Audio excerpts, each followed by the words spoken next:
A little bit of a late start today. Hello, welcome. Is the mic working? Good, we look good. Soul Foundry says my body is ready, welcome.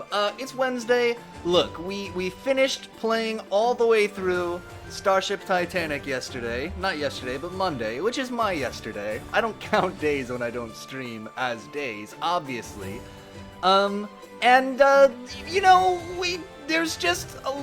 We didn't really have anything to do on this one Wednesday, and we could have tried a new game or something, but the truth is, there's a lot of stuff that's been building up, stuff that we should just probably do, that we keep saying that we're gonna do, or whatever, and so I've returned to my safe place, which is Microsoft Paint, obviously, and I've put together a little agenda for this stream, so let's take a look at our agenda.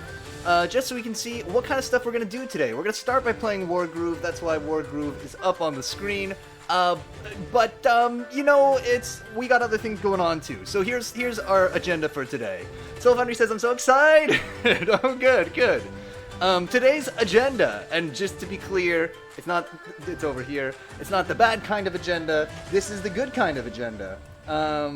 I'm sorry, I'm looking down here because the fan's not on. Giant Badger says, I needed this, thank you.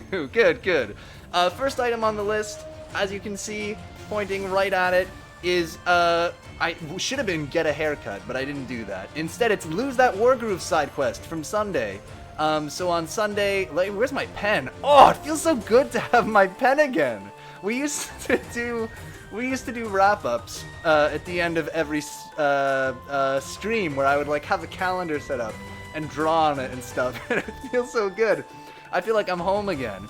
Anyway, we're doing this side quest on Sunday that was just like a complete deadlock, a battle of attrition, and we went like half an hour over and still couldn't finish it.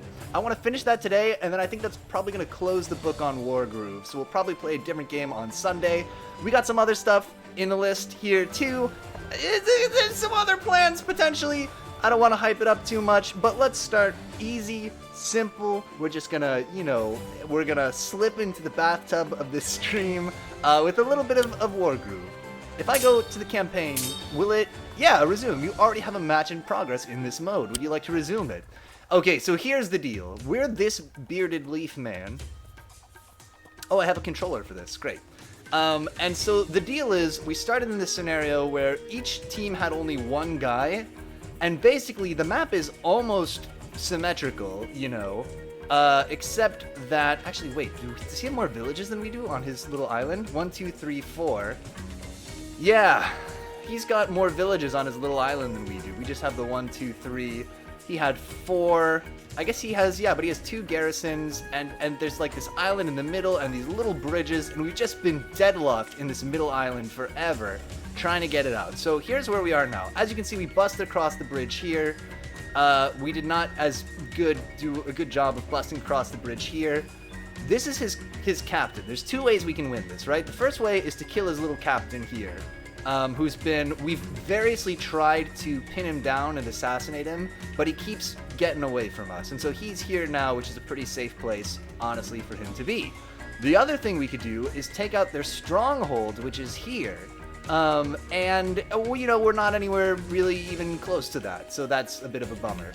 We got most of our forces up here. We've got a trebuchet down here, which can do big damage, but it's down at 50% effectiveness and health, and it's nowhere near close enough to a stronghold to take it out. He also has a trebuchet. The other thing that's a real problem here is our captain, who, if he dies, we lose, is down here hiding behind some little bushes he summoned at 50% health. So probably either we're gonna punch through up here and take out the stronghold, or he's gonna die. And so a big part of the next turn or so is gonna be trying to sneak him out of there. But let's see what we can do first. A big problem is our trebuchet can't hit anything that's directly adjacent to it. It can basically hit any of these red spots right now, which is not super helpful. We had some knights behind their lines before to try to spread them out, but it didn't really work. We got these guys up here. How do we do this without just mega losing right away?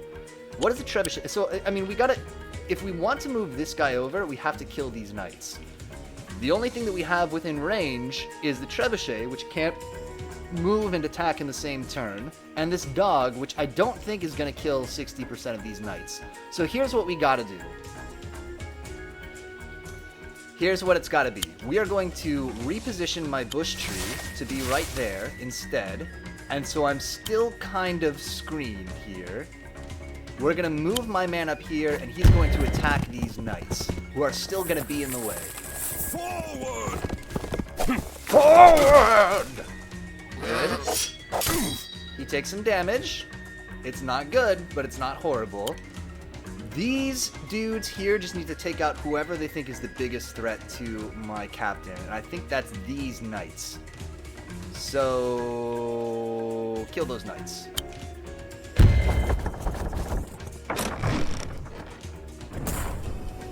Oh, okay, okay. Dog, come stand here. Alright, so that's the scary part, and we're gonna bring some knights up here who are on little sheeps to just be prepared to swap in and or just totally be in the way in a bit. We've got this wagon here, which, just out of curiosity, oh, has nobody in it. Okay, so this wagon should run back here. Maybe this other one can head down. So we've been using wagons to get people to the front lines really fast. Let's send this wagon down, like, here. Ready to pick somebody up. 1, 2, 3. Here's our second trebuchet, which is rolling down the road to go up top. We have this one pike person who should probably stand here, because our pikemen give a bonus, get a bonus when they're standing next to another pikeman, right? So we're gonna give them that bonus, and then we're gonna kill these guys. Basically, that one pikeman is probably gonna die. You, Mr. Ranger, go stand here. Oh, he can shoot across the river. Yeah, do that. That's awesome. And actually, that kind of brings him to help maybe shoot people on the bridge. So that'll take care of those dudes. This is good, because this is what we need. Is probably what we want to do is try to punch through the top and hit that stupid idiot stronghold. Mr. Swordsman, you're going to go here and just kind of screen this whole group. And this ranger's going to move up here, maybe to be killed by a trebuchet. Now, that's everybody we can move this turn. We can hire some new dudes. We have $700. Let's get... Who's going to help us bust through here? Hello, Rangoette! Hey, welcome! We're finishing this side quest from Sunday. This is just the first turn since we've come back. So not much has changed. Our dude was pinned in the corner. And Rangoette says, my tip, Piotr, is pet the sheep. Oh, true. Let's take a look at those good boys. Oh, look at them! Ugh. And they're pulling the wagon, too. I don't know. So we killed off, like, a lot of dudes up top. So maybe we can run through and kill the stronghold. But we'll see. We've still got 2 little bushes protecting my captain here. We're gonna try to sneak him out. That's the plan right now. Is there anything else for me to do? Why hasn't it ended? Oh, because I could move this little tree if I wanted to. Do I want to? I do not. Let's end the turn and see what happens. I might lose literally any one of these turns. Here comes... Oh, that's it. We're dead. That'll do it. Okay, they didn't actually do that much damage. And he's chosen to attack us with his weakened stack of knights, which is what we wanted. We didn't really want to kill these guys off. Okay, we may live... Am I going to hit by a trebuchet? No. They're going to hit my rangers, though. Hello! Hey, Unwisebird, welcome! Oh, wow, they devastated my dudes on the river. We're finishing up this side quest from Sunday, and then we're going to do some other miscellaneous stuff today. Don't forget the catapult. True, yeah, we got our catapult coming up in the top lane. Also, he's attacking my bush trees, which we don't really care about. I think we can do it. I think we can sneak our man out. He didn't attack my trebuchet, which is a little bit surprising to me. But I guess they're trying to kill my leader or captain or whatever, so it sort of makes sense. But he's spending a lot of resources doing this. Ringbot says, you counted last time. You can't really lose the leader because the catapult is just, oh, near in range. Leave, not love. You can't leave the leader. Right. I thought it was a lose. Leave, actually. Ebelbeck says, feels like this has some RuneScape type soundtrack, which is good shit. I actually do like the music to this. Yeah, welcome. We are Lord. We're gonna bust through here. We can do it. So this is what I would love to do. I would love to murder this catapult. So what I'm gonna do is cycle this man out, and he's gonna go on a quest over the mountain. Is he gonna go? No, he's gonna cycle back and go heal up at our village back there. Then, oh, we can't quite get a crit. We can't quite make it work. Shoot. All right. Kill that man. That's fine. We don't need the crit.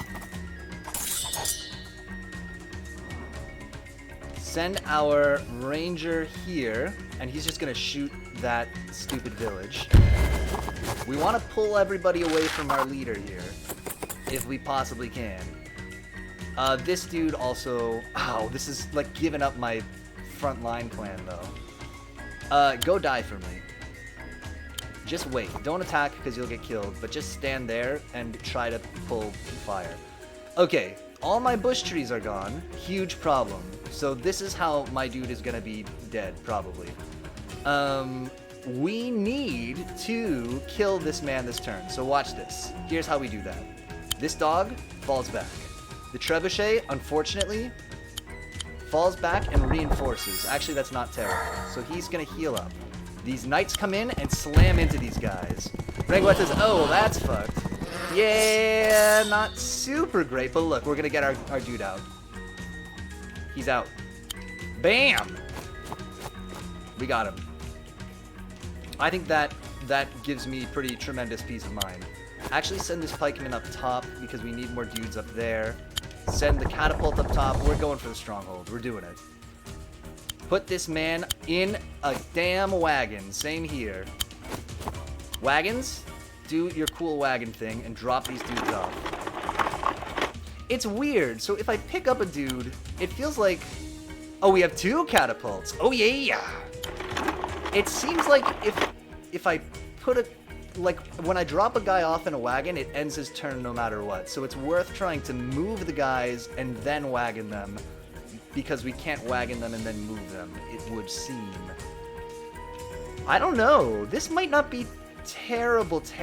We'll see. He could blast through these knights and kill this man. Really, we should have left the dog parked here. That might be a mistake that leads us to lose here. Let's get more... Are we just spamming pikemen to the front line? I think that's what we're doing. And meanwhile, I was going to say meanwhile saving money up, but obviously we spent all of our money. Here he comes. Okay. What's going to happen here? Is this indeed the end? No, they're killing my alive pikemen. You dicks. You're supposed to kill my dead pikemen. Oh, there they go. The dogs.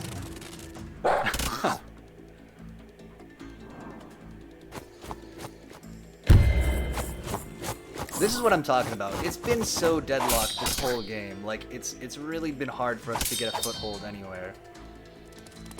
And I think that's what we're going to continue to see here. Mercy. We did not want that. But the important thing is, my leader's gonna get away. He's out. They're killing my trees for no reason.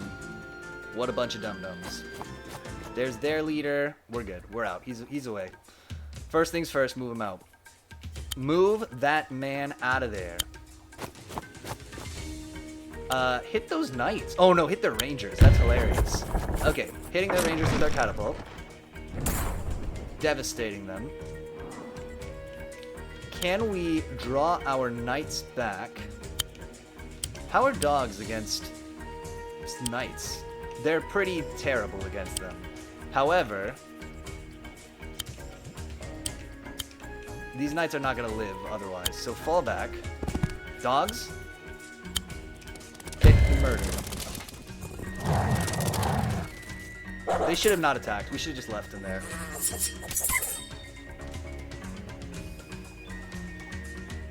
Okay, here comes this ranger. Yeah, kill there. Who are we killing? Let's think about it. This pikeman should try to fall back. So this person will... Oh, we just have this order of operations problem. Apelbeck says, wait, you're on the right. Thought you were on the left. Well, I'm smoked. Renguat says, they will die anyway, so it's fine to attack. That's true. Yeah, you're right. They're probably gonna get wrecked. Either way. Okay, here's the deal.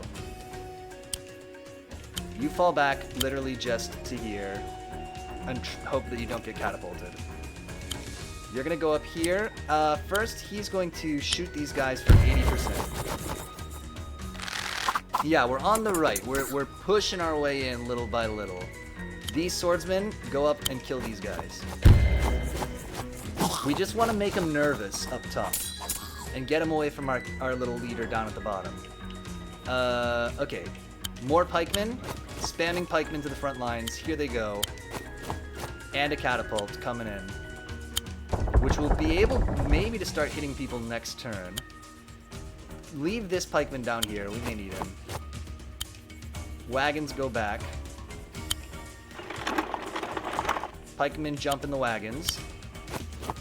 The wagon's actually pretty good in this mission.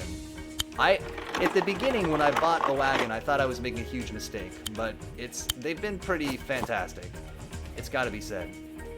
That's all of our wagons loaded up. Do we want another catapult, or we just want to keep sending... What do they got a lot of down here? What's good against knights? Spearmen, and a giant, which we can't get, and I don't know what the little ball and chain is, but we don't have that either. So I guess spearmen. So maybe we'll leave this pikeman down here. Let's buy one pikeman and save our money. And Renguat says, yeah, the wagons might be better than expected. Or do we want another knight who can just run up? I actually want to shoot her. I lied. And we'll save the rest of our cash. Because we need... I think we're going to want range stuff. Let's see what happens here. Here's his leader. Oh my god, that's going to kill them all. That's going to devastate him. Oh, I didn't realize it was in range. A bit brutal. No! That's okay. Our knights are still screening at the other end of the bridge. Dogs, I think, are good against swords. Yeah, bummer. My counterattack, it's falling apart! Or maybe they're counterattacking me. There's been so many attacks and counterattacks. It's hard to remember who's the attacker and who's the counterattacker. Okay, he's just massing at that bottom bridge, which I don't appreciate. Who can you hit, Trebuchet? Do you want to blow up his little village? I honestly think that's worth doing because we can, that's his economy. That's how he gets his money. And if he wants it back, he's going to have to spend a unit's turn getting that back. Send the pikeman up, do a crit, big crit with the other pikeman. Renguet says another sheep might be good just to make through some smaller guys. Yeah, I think we want a sheep, another sheep maybe up top. Drop this man. Well, who is he gonna hit? Hit this guy in the back. We get a bonus because he's in maximum range. So we get a little bonus to our damage, which is very appreciated. You keep running away for now. Even though you are healing on your own, which is pretty dope. You probably do nothing. Renguet says, oh nice, one-shot sheep. Oh yeah! Send this wagon up. Okay, so first move this man. Can he make it here? He doesn't have any range down here anymore, actually. Oh no, except for that dude. Well, he's kind of away though. Oh, and I can't actually make it over where I want to be, but that's okay. You go here, drop a man. Wagons doing the job. Let's get another sheep man up top. And we're gonna save the rest of that money.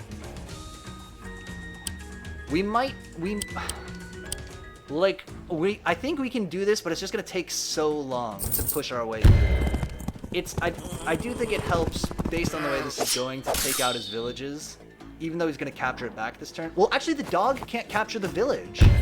I forgot about that. Dogs can't capture a village, so maybe he's not going to be able to get that back this turn. Just like, if we want to win this battle of attrition, we just need to be making more money than him. And Renguat says, oh, that's interesting. Yeah, so actually, we could grab that village, potentially, if he doesn't do it. Good use of your time. Killing my little tree. Oh, we might not be able to get close enough, though, because he's going to kill... Yeah, that's okay. Oh, unless the trebuchet blows up the dog. We're going to get it. Epibex says, when is Cake King 3 coming out? I've been waiting for years! Oh my god, when is it coming out? So here's the deal. We're going to do Cake King 3 probably for the... If they do another Ink Jam... That would, be in, like, when would that be? Probably in, like, August or September. But, next week, I'm gonna have some time. I don't think there's a game jam that I want to do in particular, although we should check, and see if there's anything good going on itch since the last time I looked. But I think we're gonna build a game next week, is the plan. And I haven't quite decided when that will be. My feeling right now is probably next week I want to do like a 72-hour Friday, Saturday, Sunday game jam. You know, not really a game jam if it's just us, but just making a game stream. Renguat says, interesting, yeah! So I think that'll be fun to just give that a little go. Let's kill their knights. I think it'll be a good time. Epibex says, oh my, it's happening. Everybody stay calm. Stay calm! Oh my god, it could really happen. Does this wagon want to scream for my trebuchet for one turn? Renguat says, also think the bottom catapult is going to die. I think we're going to put a wagon in the way and keep it alive. That's my little plan. We'll reinforce our hero. He shouldn't have moved back that far. That was just a dumb mistake. Send this guy here. Check out this move. Load that man in there. Knight runs up here. Wagon dies for me to protect the catapult. Catapult can also probably reinforce on one of these turns. Let's send another knight on the bottom too. I mean, this is good. Grabbing this village is good. It's just, I keep looking for a quick out on this mission to like assassinate his leader or something, and I just don't think I don't think we're gonna get there. Oh, interesting. But now he's got to use a turn hitting his village, basically. Okay, he shoots my wagon like a total dick. No, my mushroom man! Wagon's doing work. The wagon is being an effective screen, actually.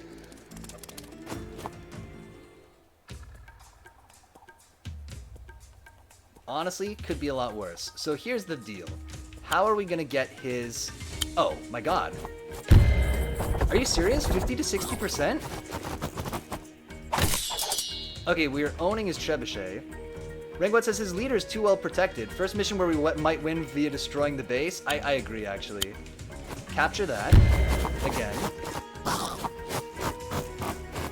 So his catapult... We're gonna have to move our catapult within range of his catapult, but... His catapult is, like, muy injured.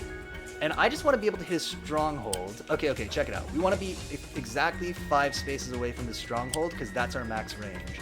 So we're going to go 1, 2, 3, 4, 5. We're going to park the trebuchet right there. Unfortunately, it is next to a mountain, which is not great, because he's going to go on the mountain and hit it. And am I just going to lose the trebuchet right away because of that? No, I'm not so sure. Hit his archers. That might have been a misplay. He might wreck me. Renguat says, IDK if I like this long mission or not. On the one hand, it's a bit tedious, but on the other, it's pretty tense and difficult. That's true. It's true. It has been pretty tense. Trying to, like, you know, keep trying to angle around and get some little advantage that's gonna win it for us. Let's see if we can take out his rangers with these other pikemen. Yeah, great. his hero is gonna shred these pikemen, but that actually might be good for us. Our hero's getting back in the mix. Because they could, like, I think if we duel his hero right now, we've just got more crap over here. Like, I think we'd do okay. Let's send another ranger up top with our wagon. Great. Here comes this other knight. I think he does want to be on the bottom. And then let's buy some more stabbers. More pikemen, just to be kind of chaff and soak up his attacks. Okay, so let's see if his hero will be lured into fighting my pikemen on the bottom. This, unfortunately, we expected. Oh, that hurts so much. That was such a mistake to put that there.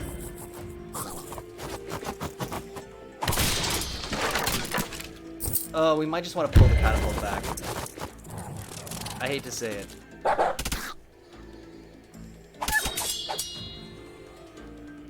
Oh, it's such a bummer. Okay, he's here. Well, we can hit him with our catapult and bring up our hero. I don't know if we can stop him from running away, though. So it might not be worth trying to kill him. The battle of the mostly broken catapults is underway. Ebelbeck says, can you congratulate us Norwegians for Independence Day that was today? Rangoet didn't congratulate me, so I'm mad. Congratulations on your Independence Day. That actually is kind of awesome. Love a good Independence Day. Let's just see how much we can hit his hero for. Rangoet says, oh, right. No. Oh, that's awesome.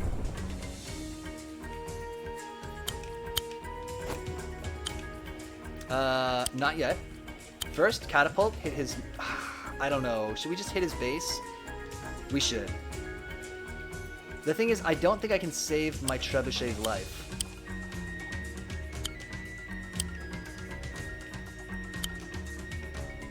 We can hit him for another 20%. He's just gonna run away, though.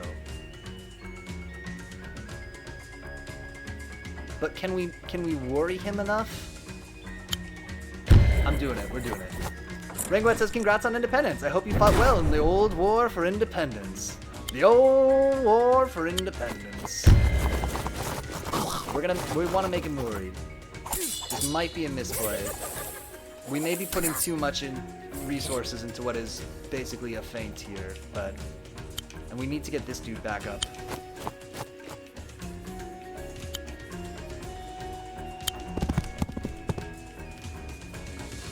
Apelbeck says, oh yeah, I remember those war days. Those days were the good old days. The good old war days. Check this out. He's going here, and he's capturing the village again, just to be annoying. We're gonna lose the trebuchet next turn, but we will first rob him of his trebuchet. I actually do want to do that because I don't want him to reinforce it. It's overkill, but we don't want him to reinforce that trebuchet that's right next to that village. Okay, here comes our ranger moving up. Knights moving up to the front lines. Wagon coming back to pick up more dudes. Dude gets in the wagon. Awesome. Same again. We got $1,000. I think it's time to buy another catapult. Bam. Yes. I thought we would lose faster than this, I'll be honest. Here goes our trebuchet. It's gone. Alright.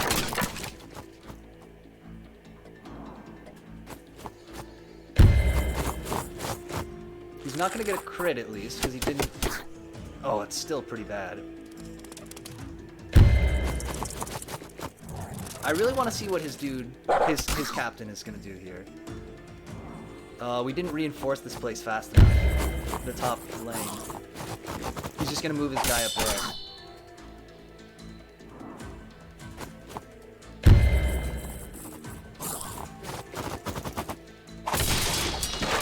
No! Yeah, predictable, unfortunately. But this means it's time to move our trebuchet up.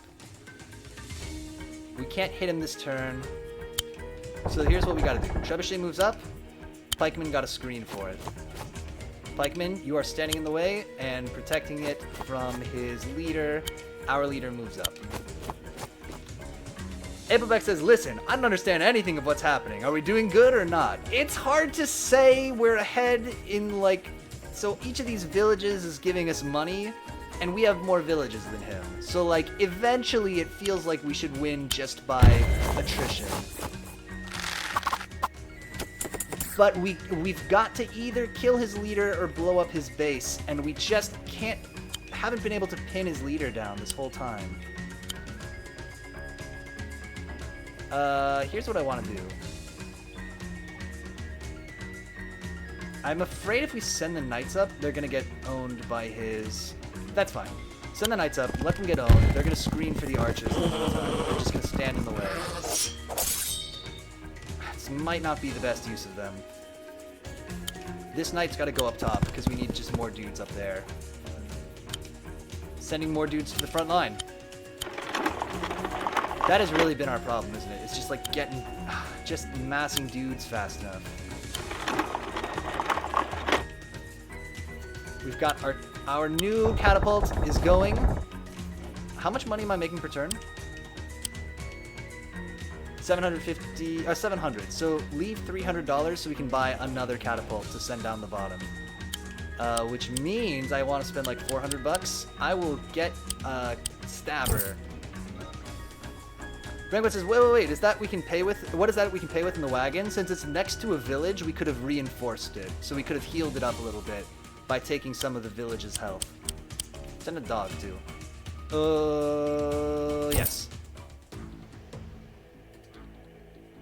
Will his leader get away? Oh, his leader's back in the mix! Your step. Oh, he's gonna... I think he gets to attack and then move when he does that. Oh, no!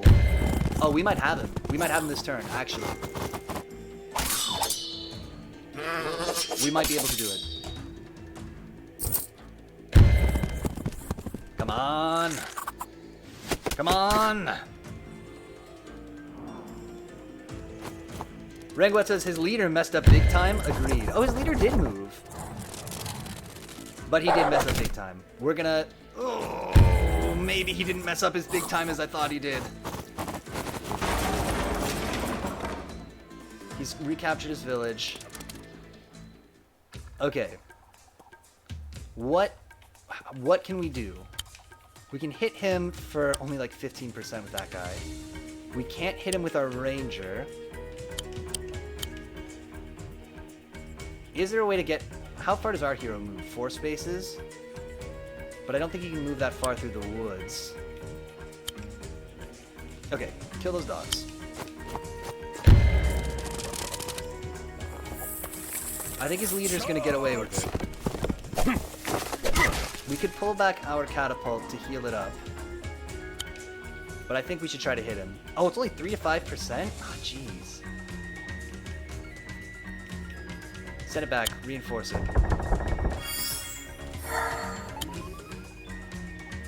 We kind of do have to try to keep killing his leader.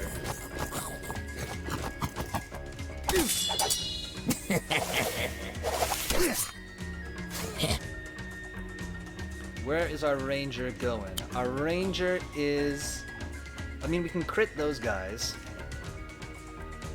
How far do these guys move? 4? 1, 2, 3, 4. So they're going to hit my ranger unless I screen for him. For instance, with this wagon.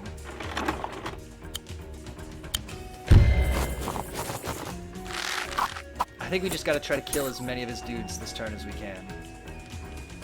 Here comes our pikeman.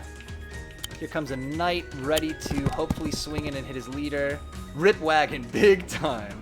Epipec says, why do all these creatures look like that Hollow Knight guy? They ripped him off.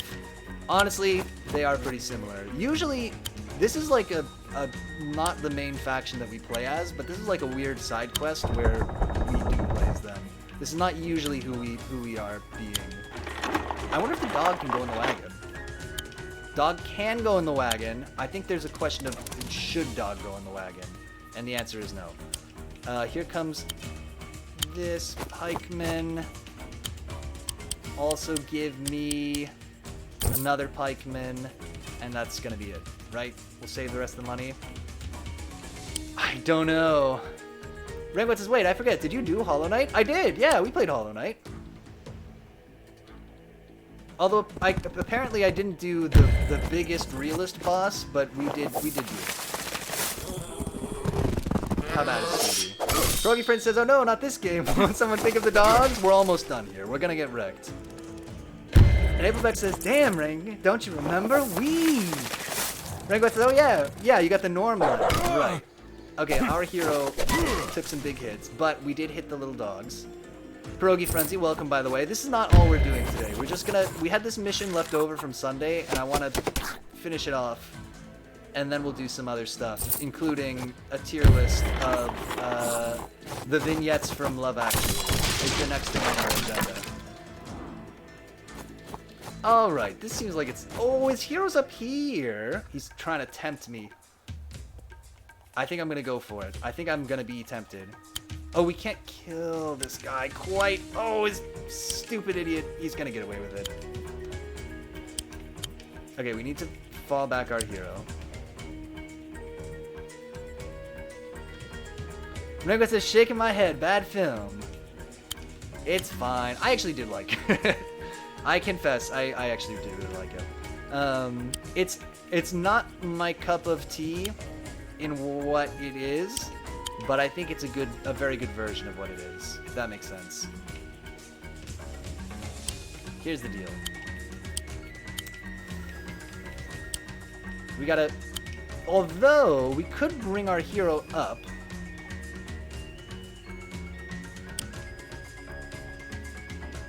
So my hero can plant more little trees.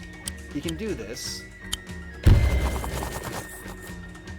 Pierogi Frenzy says, but have you watched the suspiciously good D&D movie? Oh, not yet. Not yet, I admit. Okay, send him up. I think we gotta pull him back. I don't like it, but we gotta do it. Let's go... He can move 3. Trebuchet, stand here. That's not the right place for it. How far can our hero go? He's got to stand here. This is a huge misplay. This whole situation. That's fine. Giant Spatcher says, movie night! Movie night! Rangoet, I was planning actually to watch The Lighthouse today while I was at work. Or while I was working, because I work from home. But I ended up... Basically, sometimes my job is pretty chill in the afternoon because I work with a lot of people in Europe who don't have meetings with me in the afternoon because they all want to be with their families and go to sleep and stuff. But sometimes everything breaks and is on fire and needs my immediate attention. And unfortunately, this was one of those times. Send him up here. I don't even care. But my plan had been to do a little bit of work and watch it. Pierogi Friend says, D&D Honor Among Thieves is universally acknowledged to be a better movie than The Lighthouse. Oh my god. I just want this to end. At this point, it's just so hard to get over this bridge, dude. I'm being attacked by dogs. No. Rangoet says, you missed the most Wild Love Actually spin-off. And Rangoet says, Pierogi Frenzy, a weird comparison, but okay. Oh, his hero and his stronghold are now together. He's gonna... we shouldn't have tried to hit his hero. We should have just gone for the stronghold. That was a mistake. Oh, and the punishment is gonna be, now this will last 10 more minutes. Ebelbeck says, Love Actually is greater than The Lighthouse. Oh my god. This has been a topic of discussion. Of ongoing discussion, I should say. Here's what I want to do. How far can you move? Okay, first things first. You kill these guys. It's facts! Continue to deprive his economy, if we can. Absolutely explode that village. Ringwet says Love Actually is one of the worst films I've seen, maybe. It's fine. Capture that. Whoa, whoa, whoa, whoa, whoa, whoa, whoa! Why did you run in front of it? Oh my god. That is not what we wanted to happen. I can tell you very much that I wanted him to be there and not there for this part. But okay, well, he's gonna die for the cause. That's, I guess, just what's gonna happen. Everybody says, stop, Rang, we talked about this. It's just the best! We could kill... Actually, can't really do very much against his... God, how are we gonna do this? Okay, we're going up here. We're sending our knight into his back lines. A thing that always goes well and works great. I'm wrong. We're killing his other knights. Giant Spider says, Millennials go crazy for Love Actually. This is why we're cancelled. There is a lot of cancelable shenanigans going on in that movie, I must admit. Brogy Friendly says, Love Actually will tear us apart. It's the thing that we just can't find any common ground on. I guess reinforcing. Soul Foundry says, my mom's a boomer. She's the real Die Hard. She made us watch it each Christmas. Oh, you could watch Die Hard too, and it would have some of the same actors. I don't know, it's almost a coherent thought. Give me a break. Brogy Friendly says, I'm extremely proud of my reference and I'm waiting for a claim. Wait. Love Actually will tear us apart? I don't know. I don't know the reference. I can't give a claim. Rangwat says, I don't think I've seen another film where it tries to make you a stalker and almost every story in it is very shallow. We'll get to it. We'll get to it. Listen. We'll get there. I think we're good. We're just like almost where we were plus one village at the start of this. I guess his leader is injured. Whoa, he's going for the trap. Giant Spider says, I dance. Joy Division. I guess that's probably that's probably a reference there. Should we just lose this? I'm honestly like tired of this mission. I think it's, what time is it? 45? Let's just get real reckless. Let's do a big reckless play and see if we can win. And if not, let's just accept that if we spent another 45 minutes doing this, eventually we could grind him down. But instead of doing that, we're gonna put it all on the line. Everybody says, oh no! I don't agree with this message. Everybody says, Love Actually is only understood by smart individuals. It's a reason you don't get it, Rang. Froggy Friend says, oh dear! Evocator says, only 10,000 IQ people get this. It's true. Love Will Tear Us Apart is Joy Division's best known song. Got it. And Rangoet says, I also find its central theme ironic when one of its better stories with the cheating one goes against it. Well, we'll get there. We'll get there. We'll get there. Where did he hide his leader? He's down here now? I guess I could hit him from the trees. Or we could ruin his life up here. Yes. I do want to everything on the stronghold. That's the big play we're going for. Evocator says, and I Dance to Joy Division is Wombat's best known song. Oh my god, there's the layers. I did not expect there to be the layers.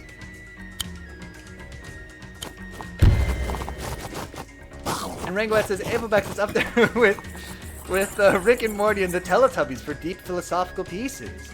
And Pierogi Frenzy says, OMG onion! It is an onion. No. You stand here and murder these dogs with arrows.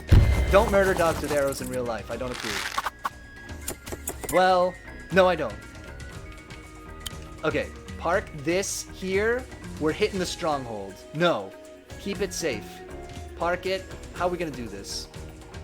Don't park it somewhere where we can't screen it. Because what happened last time is we parked it here to hit the stronghold and it just got mega owned. Dogs, I need you to just attack him. No! Wow. They're gonna murder the dogs. Dogs, just hang out there. You're good. You're good. Giant Badger says like an ogre or a parfait. True. God, when I was in 4th grade, I thought the whole cake parfait exchange in Shrek, I still kind of do, but I thought that was the funniest thing in the world. Everybody loves cakes, parfaits. Have you ever met somebody and said, hey man, want to go get a parfait? And he's like, no man, I don't like no parfait. That's fantastic. No notes. And Appleback says, I see, but I think Teletubbies is a bit deeper. That shit has a real deep rabbit hole. It's true. The Teletubbies deep lore is not to be scoffed at. We're sending more dogs. Pierogi Frenzy says, Eddie Murphy committed 1000% to that role and made the movie. I'll agree with that. I think that's true. How far does he move? 3? Okay, park the wagon where he can schlep in next turn. We're going for the stronghold. Also, these dogs are gonna be dead. Sorry, dogs. Soulfinder says, ooh, I get to be the parfait hater. Classically dairy they are. No, thank you. I think that's a good reason. If you're not dairy tolerable, I think that's a fair reason to say no to a dessert. Renguet says, my favorite part of the Teletubbies is when Twinkie Winkie presses the nuke button and kills millions and faces emotional pain for a lifetime for it. But haven't you seen Baron Munchausen? The best part of a nuclear, device is you just press a button. You don't have to see anything. Unwisebird says, have you read the rumor/maybe confirmed story about DreamWorks animators and Shrek? I haven't. And Giants Badger says, if you spend the entire stream on the side quest and don't get to the Love Actually tier maker, I'm gonna unsubscribe. If it gets to the top of the next hour, we're out of here, no matter how this is going. How's that? How come I can hit him for 30 or 91 to 97? Great. We will riot. And he says, make the bottom layer of your parfait lactate. Very smart. A flawless plan. Knights, hit their stronghold. We're gonna cancel Piotr. No! Don't do it. This is a mistake. That was not a good use of that knight. We should have at least had him block or something. Who are you killing? You go spear him. We're doing it. We're going for the stronghold, I swear. Guys on the bottom, try to not die. Arrowsmith. That's because he has arrows and he's a smith. You kill them. More pikemen. More dudes to the front line. And then on the bottom, my hero's just gonna run away like a little child. Evil Carrier says, I'll release the footage of you endorsing killing dogs. No, just with arrows. It's not true. It's taken out of context.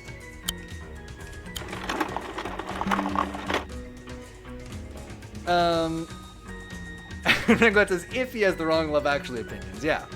And Soulfoundry says, if I wasn't allergic to dairy, I would eat a bottle of lactate for a single bite of something with real dairy, even cottage cheese. Ugh. No, that's not a good use of dairy. Don't make milk into cottage cheese anymore, society.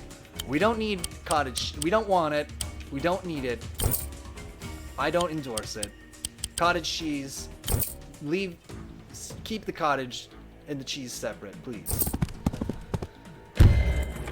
Unwisebird says, apparently the Prince of Egypt was the project to be on, and Shrek was where they sent the troublesome/undesirable animators. It was known as being Shrek'd. Oh, I love that they turned it around, though. And Abelbeck says, how many hours are going to take to get over this bridge? It's getting a little late over here. We're going for broke here. No, don't attack. Just wait. You just wait. You move up to bridge, or 1, 2, 3, 4, 5. Yeah, go stand here. Because he can't move and attack in the same turn. You are going here, and you're attacking the stronghold.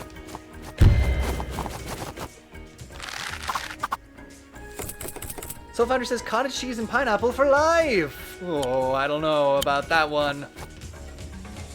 And Renguet says, when we get to the Love Actually tier list, chat will turn into a war zone. I'm ready, I'm emotionally prepared. And Pierogi Friend says, adults pretend cottage cheese is not exclusively for toddlers. Oh. Solar says, I'm not a crook. Wait, that's his quote, right? Yeah. And Evo Character says, Piotr, it's just one bridge. How much could it possibly cost? 10 hours? Giant Splash says, I only know Futurama Richard Nixon. Obviously a superior version of him. Here's a fun fact. I have been to the Nixon Presidential Library in California because my dad really wanted to go to the Nixon Presidential Library in California. And so we went, and there's like a little movie you watch about Nixon, where it talks about what a great guy he was. Yeah, screen for me. The Nixon Museum or the Nixon Library, I can't really recommend it. There was a house that I was like a little house that maybe was his original house or something. I can't honestly remember. Rango says, wasn't Richard Nixon the one who cheated? He was our first. He's our first modern criminal president. I think is the best way to describe him.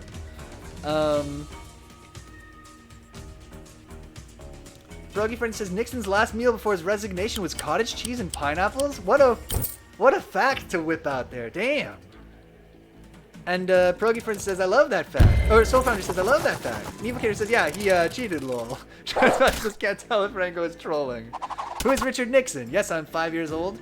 He's an American president. He did crimes. We're gonna do this. We got this. We got this potentially like in the next 2 turns. Sorry, Wagon. You gotta die for me. Soulfighter says cottage cheese and pineapple is super legit though. To be fair, I have not tried it, but the thought does turn my stomach. We got this. Evocator says Dick Nixon, we all called him when I was young. True. He's also one of these guys who was just in politics forever, for like a super long time. Froggy Friend says Richard Nixon was a criminal president. Dick Nixon is my super alter ego. Ooh. Who is this Dick Nixon person? Murder those dogs. We got this. What's he gonna do to stop us from killing his stronghold with our pikemen next turn? Rango says, look, I don't know all the old American president stuff. Well, Nixon isn't that old, but I know he was arrested. Well, he was he impeached? See, I don't know either. He wasn't impeached, right? Because he... I don't know. Abelbeck, yeah, he resigned. That's right. Okay. Abelbeck says, my favorite politician is Henry VIII.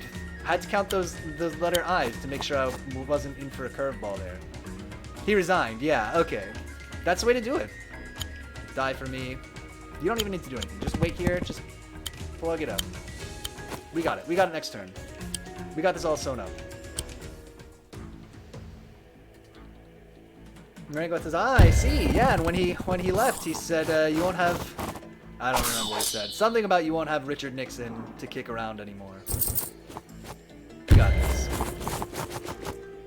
Gogi Friend says, after Spiro Agnew fell on his sword, which is how Gerald Ford became president without being elected to any White House position.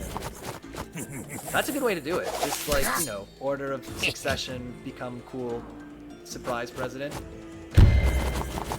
And Giants Badge says, my favorite politician is Pontius Pilate, who I have heard was recalled from his position for being too brutal of a dude. I don't know if that's true. So huge citation needed, but I learned it in a history of religion class. But I cannot remember any of the details around it. So the source was good, but my memory is poor. And Rango says, Giants Badge, you have to see I'm not American, so didn't learn about them in history? Oh, sure. We got this. Bam. We're the winners. We did it. We went hard for this stupid idiot stronghold, and we got it. And now, you know what the worst part is? They're going to give me a bad grade for this. Finally, an end to this dark chapter. You're telling me. Oh. Sedge. This saddens me, Sedge. After the opportunities I have given you, the trust I have placed in you. That's enough. I believed we had made progress, but you shun redemption. I was a fool to believe you could change. Leave now, Sedge. You are no longer welcome in the Florin lands. Sedge is going. What's your... But Greenfinger should watch the shadows, and so should Greenfinger's shiny cherry stone friends. Such a waste. You heard it. Because I actually did some older American history. It was mostly, and this is how the U.S. government lied to the Native Americans again and again. I think that's pretty accurate. An E! We did a good job. I don't care what anybody says. Pierogi Friend says, nonsense. American history is world history, and U.S. schools be goodest. True. Okay, so this is the deal. We unlocked additional lore about Sedge, but I think it's time to say goodbye to Wargroove. I've liked playing this game a lot, but it just takes too long to get anything done. So we'll find a different game to play on Sunday. Everybody, let's say thank you, Wargroove, in chat, please. Or if you didn't like Wargroove, you don't have to. That's not an obligation. Let's go to our agenda and see what we're doing next. Rainbow says Ultra Kill next? No, we gotta look at the agenda. I have an important agenda to follow. And Soulfighter says, wait, history happens outside the U.S.? Freaking wild. I thought Athens was in Alabama. It's actually in Georgia. And Giant Spider says, Rangoet, it's okay. I only know about the wives of Henry VIII because there's a musical about it. So here's the very satisfying thing we get to do first. Thank you, Unwise Bird. Says, thank you, Wargroove. We lost the Wargroove side quest. We just need a small adjustment because we actually won it in the end. So that's done. Yeah, Athens in Georgia, right? There's a college town, the UGA? I think so. Next is Love Actually tier list. So I've opened up everybody's favorite browser. Progy Friend says, divorced, beheaded, died, divorced, beheaded, survived. Oh, is that the order? I only know the song by that guy from, I want to say Manchester? I forget. Herman's Hermits. That's how I know about Henry VIII. And Soul Foundry says, Georgia is in Europe, I thought. Oh my god. This is actually what we're going to do. Love. We're going to go just to tier maker. I didn't plan this. I'll be real with you. We're winging this. But Arrakis said there were a whole bunch of Love Actually tier making templates. No? Love Actually. Showing all templates for Love Actually. How is it not Love Actually tier list? Love Actually character tier list? Do we want to do character tiers? Or do we want to do the stories? I think we want to do the stories, right? Where are they? Oh, they're there. Okay, great. We got the stories. We just want to name this the best. We're going to just do a few adjustments. We have it on screen, right? Okay, good. Soul Foundry says it was crazy that Abraham Lincoln led the Battle of 500. True. And Pierogi Frenzy says, Georgian, the country food is so fucking legit. I had Georgian food for literally the first time like a month ago. I was in Manhattan with my friend from out of town, and we went to this bar, and it was not a good bar. So we were like, let's just leave and get dinner. And we literally walked out, and there was a Georgian restaurant, and we were both like, we've never had Georgian food. Let's get Georgian food. And it was, fantastic. 10 out of 10. Georgian food, really great. Even that fake grappa that they have is pretty good. Speaking of which, this is going to be pretty good. This is going to be unmemorable. This is going to be cuttable. And this is going to be a crime. Okay? Those are our tiers. Giant Spatch says it's like all heavy cream, A++, and cheese boats. And Rangot says, which was maybe an interesting mix. I now realize I made, considering the Battle of 500 was a pretty racist-fueled war. There you go. Ah, history. It doesn't repeat itself, but it definitely rhymes. And Soul Foundry says, fact, I'm so sad to do my world travels already because I know there's going to be so much I cannot eat. Oh no, I effing love food. I think I'd die without it. Brody Friend says, if I were Joseph Stalin, I would have been proud to be Georgian. Rengo says, I feel like half-hour a crime. That's a good point. We won't call it a crime. We'll just call it, we'll just say, what's worse than something that should be cut from the movie? Yeah, I think most of these are going to end up in crime zone. Let's say prosecutable. So we're going to prosecute the person who wrote it. That's the idea. And I know probably a lot of these are written by the same person, but that's the deal, okay? Love Actually tier list problematic? They're all going to be problematic too. Okay, the best, pretty good, unmemorable, cuttable, prosecutable. So the first one we've got... Uh-oh, I just got to do it by looking at them? Okay, so this is Bilbo Baggins and the other naked woman. He's naked some of the time too. This one, I gotta call it unmemorable. I gotta be real. They're like, it was pretty unmemorable. They were like extras getting lit or whatever. We didn't really get to know very much about them. That's the porn duo, yeah. Program Friend says these are all subcategories of a single problematic category. And Giant Spatch says porn couple. No, they're so cute. Apex says first one is dog, but it starts off with naked scene, so it's pretty good. Like, this is the thing. I love those actors, especially Bilbo and / whatever his name is in Hitchhiker's Guide / Jim from The Office. But I didn't like that vignette. There just wasn't very much to it. Yeah, Soul Foundry, or Rango says it was forgettable, but the least problematic story maybe. I guess it was kind of sweet, but for me, unmemorable. Soul Foundry says, I can already tell y'all all of these are gonna be the best to me, all for different reasons.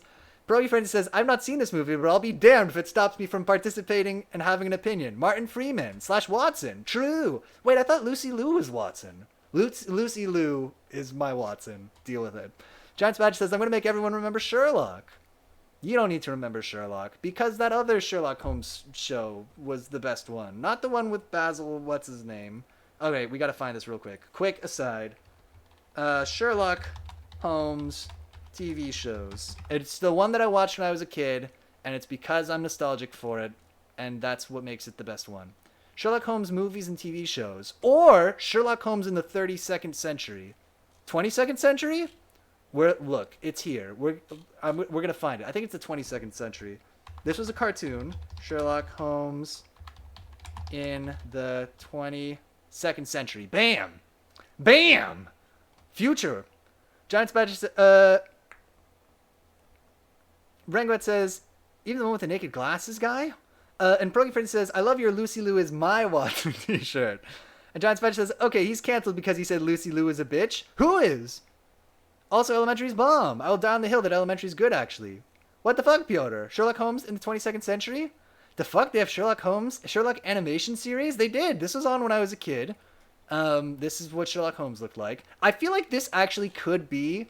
I feel like this might be from that weird company that made all I can't remember. The Trist company. This feels like the kind of stuff that they would do. Who made this? Martin Freeman said this. He was mad that there was a competing modern Sherlock show. That's not cool. I don't like that. Response to previous comment. Oh boy. Okay, we're gonna read. Somebody felt moved because I'm fascinated by people. We have to read this. Somebody felt moved to respond to a different comment that somebody made about Sherlock Holmes in the 22nd century on IMDb. Ringwet says, why am I not surprised Piotr grew up with this? And then Wiseman says, it looks like a fever dream. All right, we don't need to read the other one. We can probably get this from context. I would suggest watching the first episode of the series. It explains what is going on with the characters. You'll find out why Watson's head is on an android body, and all about what happened to Holmes himself. I was confused at first also, but the first episode cleared it up. The main thing I noted was the fact that they used the titles of the original stories and then update them for the time period they take place in. You may understand what's going on better if you read Doyle's original stories. Read a complete Sherlock Holmes if you can find it.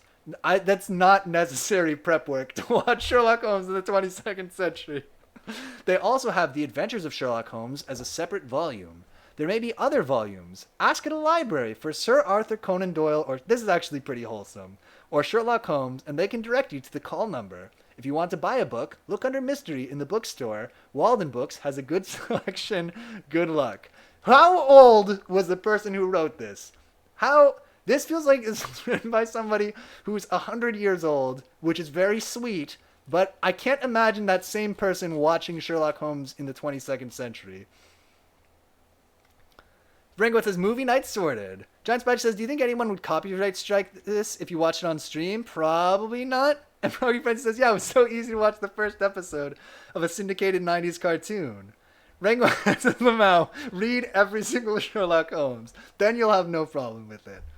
Froggy Friend says, you got what was broadcast and you were grateful for it. And Giants Badge says, that's so wholesome. They were 100 years old in 2005. And Ringwood says, Piotr Bizzle, this feels like a kid and a 100-year-old at once. Let's see if there's is there a clip of it we can watch? Oh, hell yes. The year 2103. Wait, is that loud enough? Okay. DEC Entertainment brings two literary classics to DVD for the first time. The year 2103. The place, New London. The problem, a new breed of criminal threatens the city. The solution, elementary, my dear Watson. Sherlock Holmes in the 22nd century. Beth Lestrade, a daring young detective, brings Sherlock Holmes back to life. Yes! Incredible! To outsmart his evil arch-nemesis, Professor Moriarty. and Moriarty unravel was the sick! greatest mysteries of the 22nd century the old-fashioned way. He has an electronic... Eyes and brains, sir. Eyes and brains. No case is too big and no clue is too small for Holmes and his trusty compudroid Dr. Watson to solve. Crack the case with the greatest detective of Okay, this all looks time, great, though. Sherlock Holmes, in the 22nd century. I'm speechless. How is there And we're 2 off more to see minutes the of this? wizard as Dorothy returns to the wonderful... I ain't watching... I don't care about the Wizard of Oz. Okay, that's fine. Ringo says, Deke Entertainment. Sorry, but I'm trying to find this so funny. It is funny. It is funny. You're not wrong. Appleback says, what the hell is this? And Progy Friend says, New London. It has Big Ben. They just renamed London to New London. Giant Spider says, OMG, I would have been so ducking obsessed with this. Soulfighter says, why do cities always get named New Blank in the future? They never even change locations. New York, I'm living in the future. Progy Friend says, great minds. Ranko says, Film Night Sorted. Sherlock Holmes meets Scooby-Doo meets Batman. Oh, yeah. And Silver says, nah, New York is what they always call NYC. True.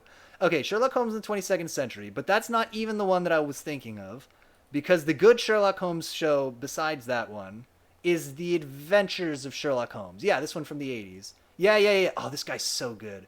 He's actually such a good Sherlock Holmes. Unfortunate lady. Whoa. What do you think this unfortunate lady died of then? It's my belief that she died of pure Ringwood says, I fear love how we and went off nervous the short shock. topic. The Speckled Band. Holmes and Watson confront some bizarre Oh, the music's so evidence. good. It's a wicked world. But when a clever man turns his brain to crime, it's the worst of all. The Adventures So funny of says, Sherlock Taylor, Holmes. Fyodor is mildly obsessed with Sherlock Holmes. All right, I'm not watching. Listen, I don't pay for rich people YouTube to watch video ads on the internet, so we're out. Rango says, okay, Jane Spatcher says, we've sorted one Love Actually couple. Okay. And Abelbeck says, how the fuck am I even going to get a hand on that? Got to go on the dark web to get that movie. Rango says, I remember the Iron Man Sherlock. I actually saw that in theaters when it came out. It wasn't very good. How many are there? There's 1, 2, 3, 4, 5, 6, 7, 8, 9. Yeah, Guy Ritchie. Sherlock Holmes tier list? Oh, maybe though. And Giant Spatch says, no, I love Guy Ritchie. Okay, who's this? We got... Oh, okay, so this is the King's Speech but with Portuguese, right? I thought the King's Speech but with Portuguese was pretty good. Sherlock Holmes tier list. And Soulfinder says, I've legit never watched a single Sherlock Holmes or read a Sherlock Holmes anything. I'm going to have to do so much prep work. There's so much Sherlock Holmes crap. There was 90 plus Sherlock Holmes movies and TV shows on that IMDb list. Epibeck says, Portuguese scene is pretty good, yeah. And Giant Spider says, that one is also cute, but problematic. I didn't like when he goes to the house at the end, and he's like, I'm here to marry your daughter. And the dad's like, my daughter who's overweight? Who would love her? And he's like, no, this is a misunderstanding. Nobody would love her. I love your skinny daughter. And the dad's like, oh, okay. I had a pretty big problem with that. It was pretty bad, but it's fine.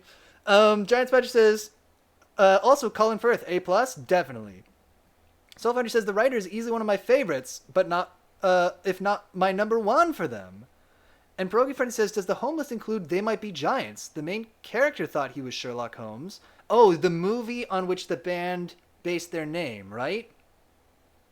I haven't seen it. Soulfinder says, she's into him from day one, and the way they flirt around each other and the idea of liking each other is so cute. And Abelbeck says, that was the most realistic part. And Giant Spatch says, yeah, remember the 90s. I wonder why we... remember the 90s? I wonder why we all have body dysmorphia. I wonder what it could have been. But it was pretty good. I liked it. It was, it was a little problematic, but it was okay. It's not even close to the most problematic vignette that's here, right? So there's that. And Rangoet says, every time I think Sherlock, I think of Disco. I love that, like, we played Wargroove, and all we can do is talk about Love Actually the whole time. It's like, okay, we're done with that. Now's the time for Love Actually. Let's talk about Sherlock Holmes. It's good. It's very on brand for this stream. And Rangoet says, every time I think of Sherlock, I think of Disco Elysium Sherlock joke in the book where Dick whatever Sherlock stand-in pretends to be a murderer. I don't know this. And Pierogi Frenzy says, the McElroys released a bonus podcast playing a homebrew TTRPG called For Sherlock Holmes and a Vampire, and it's one of the funniest things I've ever heard. That sounds fantastic. And Giant Spatch says, OMG, you should play Ace Attorney with Sherlock Holmes. Well, we played, we had Sherlock Holmeless in The Good Life, right? We've had at least one Sherlock Holmes stand-in character. And Soulfire says, OMFG, I was watching old clips of MTV Spring Break, of course, from when NSYNC just came out. What a scary time to be female. You legit had to be emaciated, apparently, to be attractive. We don't like it. We don't like it. Okay, what's next? Is this the guy with the sign? Okay, so this is Kieran. Okay, so there's the scene where they watched the VHS tape. This is, I think that's what it is. I think it's Keira Knightley and the guy with the sign, right? They watched the scene. They watched the VHS tape. Apex says Keira Knightley plot is the best. It's good, but listen. The scene where they watch the VHS tape, Keira Knightley is wearing the worst outfit. It's terrible.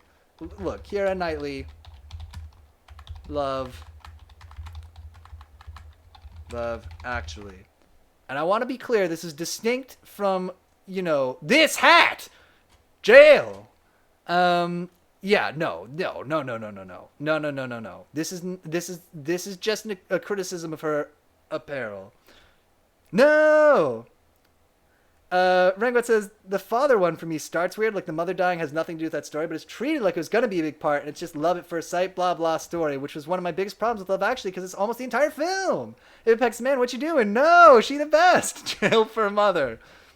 Giant Badger says, we don't have time for mystery, Sherlock Homo. Metro Brothers quote that always gets stuck in my head. Seems fine. Aged well.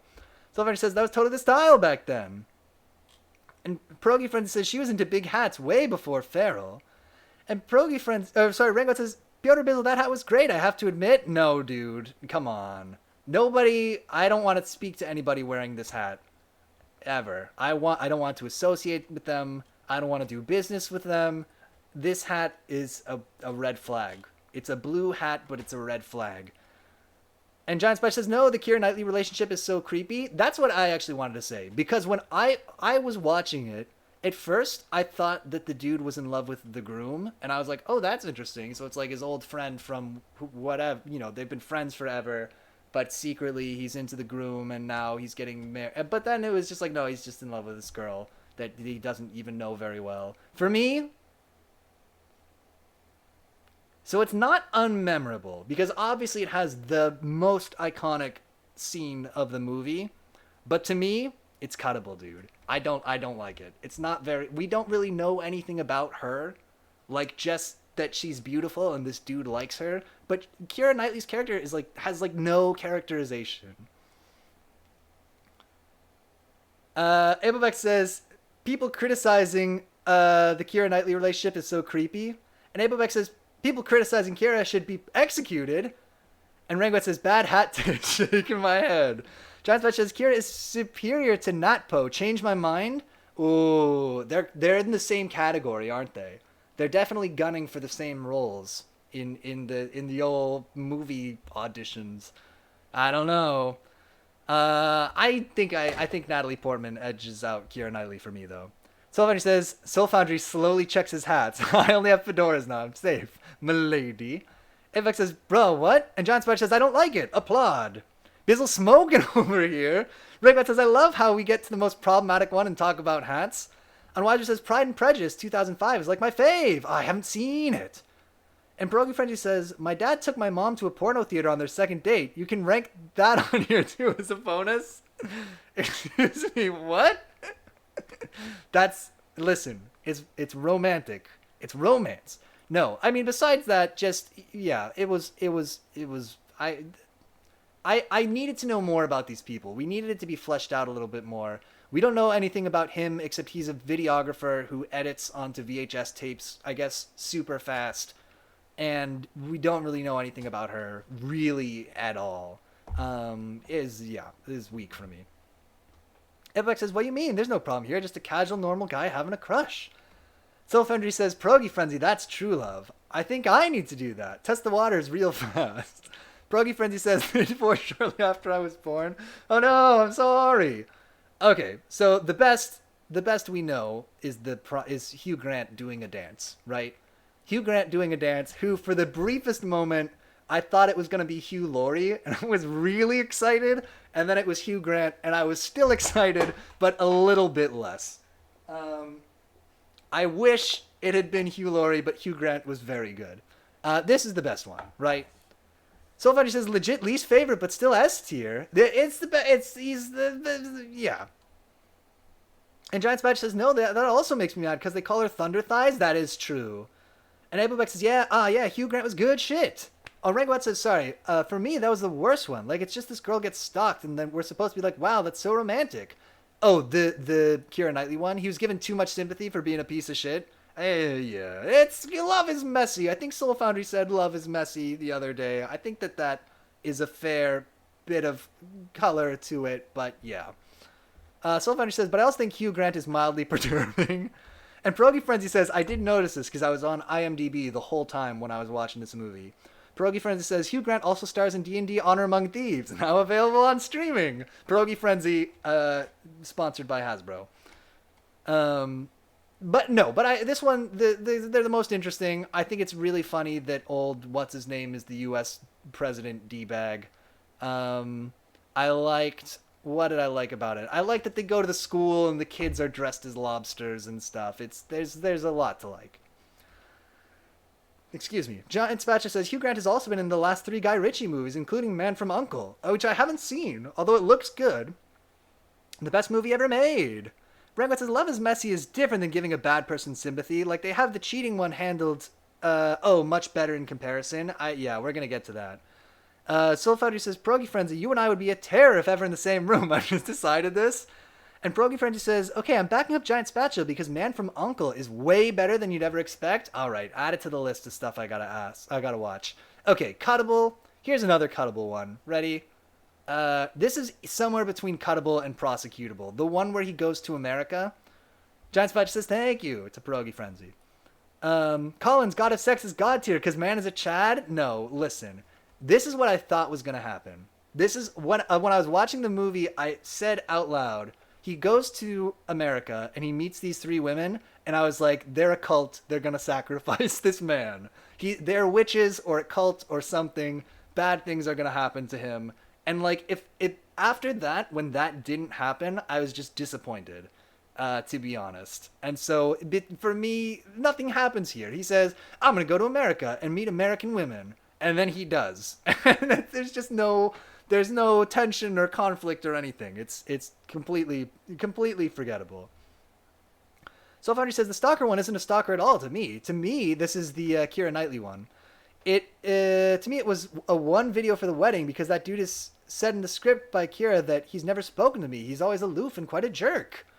And Giant Badger says, it turns out that I have a cookie cutter in the shape of a lobster. And it took me like 3 years to remember I bought it for a Love Actually joke.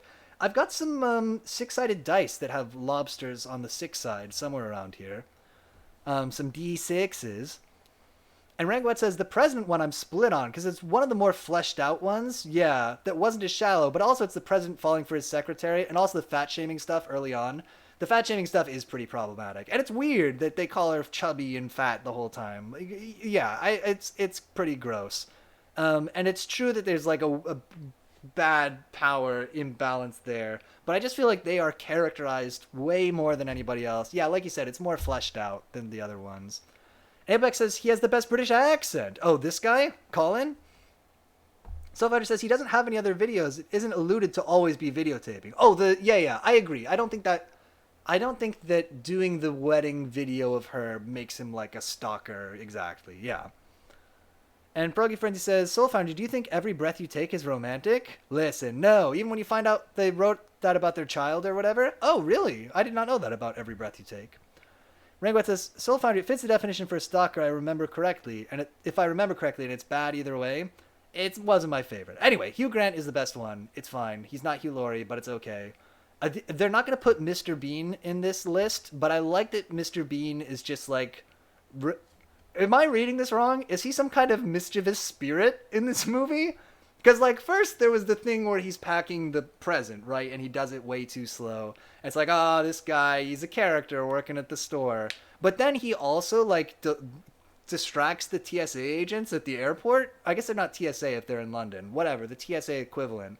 The security people at the airport, and, like, gives, like, a fiendish wink. And he's a mischievous spirit. And Rangot says, also, as Piotr points out, he doesn't even really know her. And Soul Foundry says, my ex broke into my house and went through my garbage. Oh my god, I may have a different level to hit that stalker status.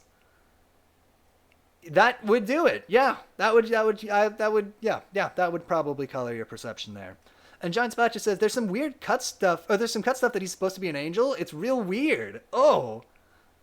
Progy Frenzy says, is this movie just couples meeting in one sequence of Mr. Bean's masturbating? I've not seen it to remember.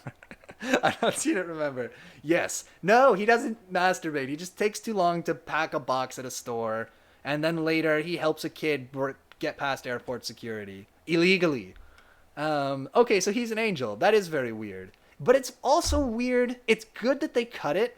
But it's weird that they left just enough of it in for, like, me watching to be like, wait, is he supernatural? Is there something up with Mr. Bean? Is he a special person? John Spatcher says, Ringo says, Progy Frenzy, that is basically the film, yes. Mr. Bean was great. And John Spatcher says there's a whole deep Love Actually lore that God and the devil are there, but it was all cut from the movie. I mean, probably for the best. Probably. It might have made the movie more interesting, but I don't think it would have appealed to the movie's core audience. Okay, so here's this one. This is the one with the girl who's taking care of her brother who, is in an institution. He might be schizophrenic or something. And she almost has sex with this beautiful, skinny man who's also ripped, and then they don't. Droppass says, special person, Mr. Bean. Giant Spatch says, definitely for the best. And Progy Friend says, the deep lore should be called Love, actually. And Infobug says, we need that as a director's cut. Actually, he was supposed to be the devil. Oh, because that girl wore devil horns. And we're not there yet, sorry. That girl wore devil horns, and it wasn't a costume party. That was so weird. She's at the Christmas party wearing devil horns that seduces Alan Rickman or whatever. It was very weird. Progy Frenzy says, John Spatch says, OMG Progy Frenzy, I was drinking water. And Watcher says, I like Mr. Bean as a Christmas spirit though. And John Spatch says, I nearly died drinking the water. Yeah, you got it. That's very weird. Anyway, this for me, honestly, I'm between pretty good and unmemorable. I kind of want to put it in unmemorable. Just because Carl, we don't know anything about him except that he's skinny and beautiful. That's going to be my criticism for a lot of these, by the way. And I get that it's an ensemble piece, and we don't have time to learn everything about everybody. But it also didn't really feel like it got resolved that well. I didn't love it. I didn't love it. Rangot says, the naked glasses guy was, like, by far the most boring for me. Like, literally nothing happens. And Abelbeck says, who doesn't wear devil horns casually at work? At a work party. A work party at, like, a museum of edgy photography? That is not appropriate for a work event. And then they were like, okay, time for us all to slow dance at this work event. That's not workplace appropriate. It's got to be said. Soul Foundry says, I'd wear horns at a Christmas party, but I also go by the Dark Lord Balthazar on a couple accounts. Good. And Abelbeck says, Carl could literally be a serial killer for all we know. Yeah, we know nothing about him. I don't like it. Giant Spatch says, the 90s. I guess? Well, that's the thing. Old Martin Freeman is in the UK office, obviously. And that's also, like, an extremely inappropriate workplace to the point where it's weird that it's, like, presented as normal to me. So maybe it's just of the time, but I don't know, man. Rangwet says, that was one of my least favorites just because it's so boring. Girl meets hot guy and has sex. That's the entire story, but they don't have sex. They don't. Because her brother needs to call her. Soul Foundry says, the Carl story is legit cuttable. I forgot that one because I didn't like it at all. I also don't enjoy any of that lady's screen moments. Their almost sex scene is so cringy. You want to put it in cuttable? I'd put it in cuttable. Yeah, let's put it there. And Rangwat's, oh right, but close enough. Yeah, close enough. Apex says Carl has almost sex scene, so we need to bump it up to pretty good. I'll put it at unmemorable then. That is true. And Progy Frenzy says the only accurate and relatable workplace comedy is IT Crowd. Ugh, I love the episode. Yeah, it's a good show. It's a good show. It's a good show. Sullivan says, okay, I have one non-S tier moment. Oh. And Giants Badger says that one is a misnomer because the love actually is about a family instead of romantic love. True. Actually, it's love about a family. Okay, what have we got next? Now we've got, okay. I love Bill Nye. He's not the science guy, the Carl story. Oh yeah, is a non-S tier moment. I love Bill Nye. I don't, and Aprilbeck says, Uncle Billy is God tier. For me, this is pretty good. I wanted them, because I felt like they were gun shy about the relationship between the manager and Bill Nye. Like they were like, we can't have a movie where we say that they are in love with each other. We have to like tiptoe around it. And I didn't like that.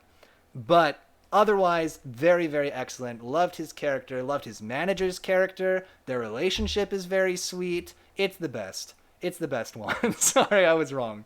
Yeah, it's the best one. Now that I'm saying it, I'm talking myself into it. Giants Badge says the 90s. Yeah, pretty much. And Rangwat says, also, not going to lie, another thing that is my personal bias is the film constantly acts like these guys are the hottest, and like none of them I found hot, so it was written by a guy. It's a lot of older guys and who look, good looking, but not, super hot or whatever. And then, perfect, conventionally attractive model young women. And Rangwat says, yeah, best story in the film, but it should have been gay. Yeah, that's basically what I'm getting at. And Giants Patch says, it's the best. The song gets stuck in my head forever. It is good. And Abelbeck says, hell yeah, Uncle Billy is my life spirit. All right, it's the best. And if there was an in-between category, this would be in-between, but now it's knocked down to pretty good. Okay, next up is the Alan Rickman cheats on his wife and is just generally a very weird person. I feel like every line Alan Rickman has in that movie, or in this movie, is like kind of just weird and off-putting. And like if my boss talks to me in real life the way that he talks to his employees, he seems like a weird alien a little bit. Pierogi Friend says you should add Harlan Mod to this and just make it S tier. And Giant Spatch says prosecutable. And Soulfinder says, straight dudes get so gay sometimes. Just throwing that out there as we move away from Uncle Billy. All right.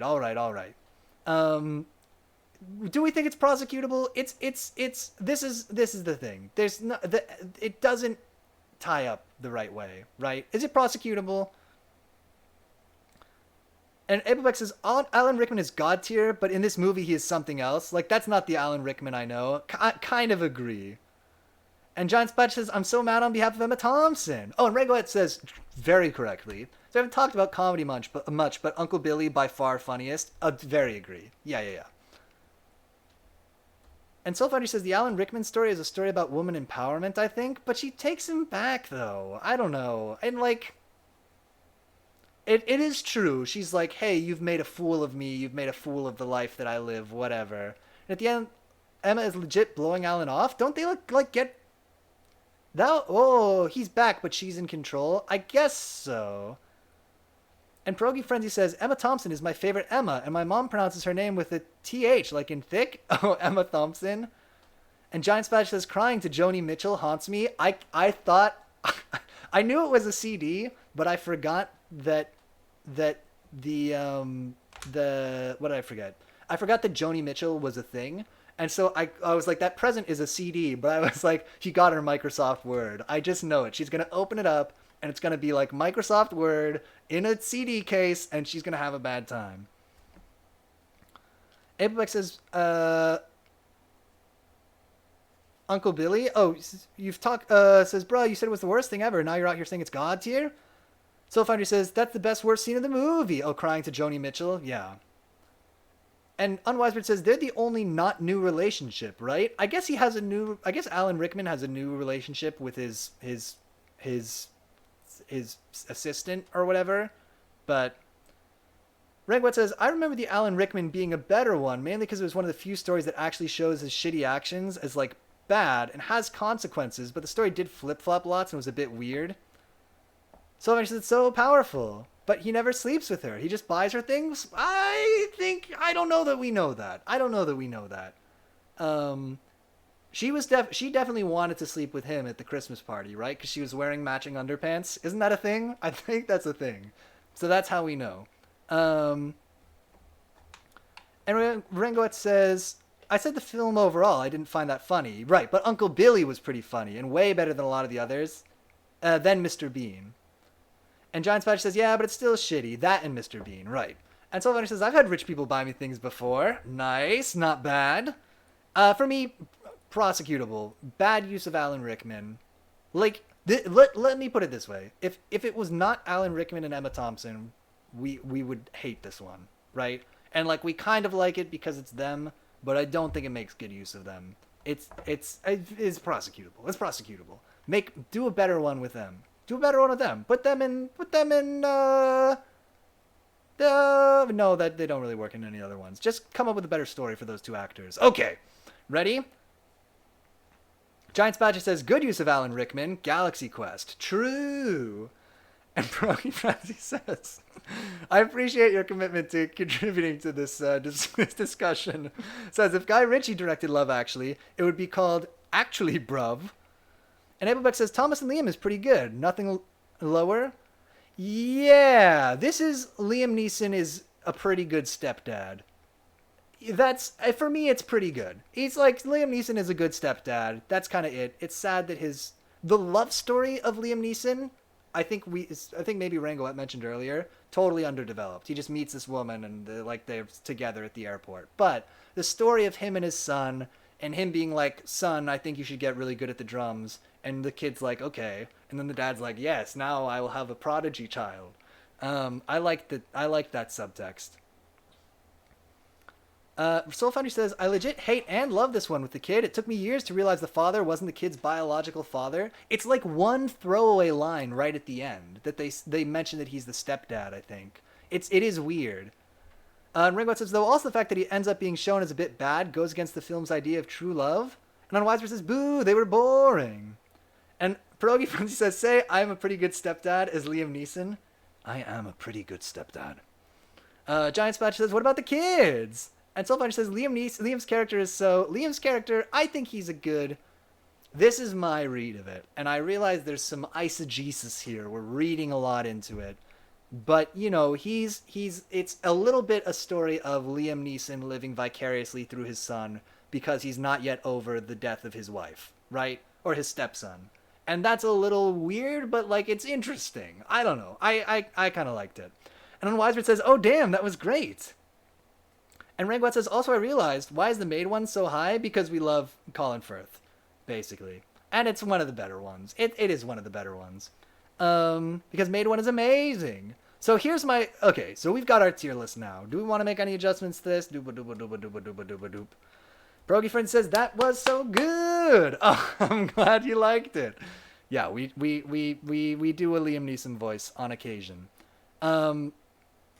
We did it, and we didn't nuke each other. We did it. This is not the official list. This is not everybody's list. Oh, yeah! This is my list. Thank you for the light snack, Soul Foundry. And Soul Foundry's also redeemed today's featured hero clicks. Let's wrap this up real quick, and then we'll do the featured hero clicks. And now we can. Perfect. And Rangwat says, the Maid one was one of my least favorites because it's so problematic and weird, and both had very little personality or chemistry for me.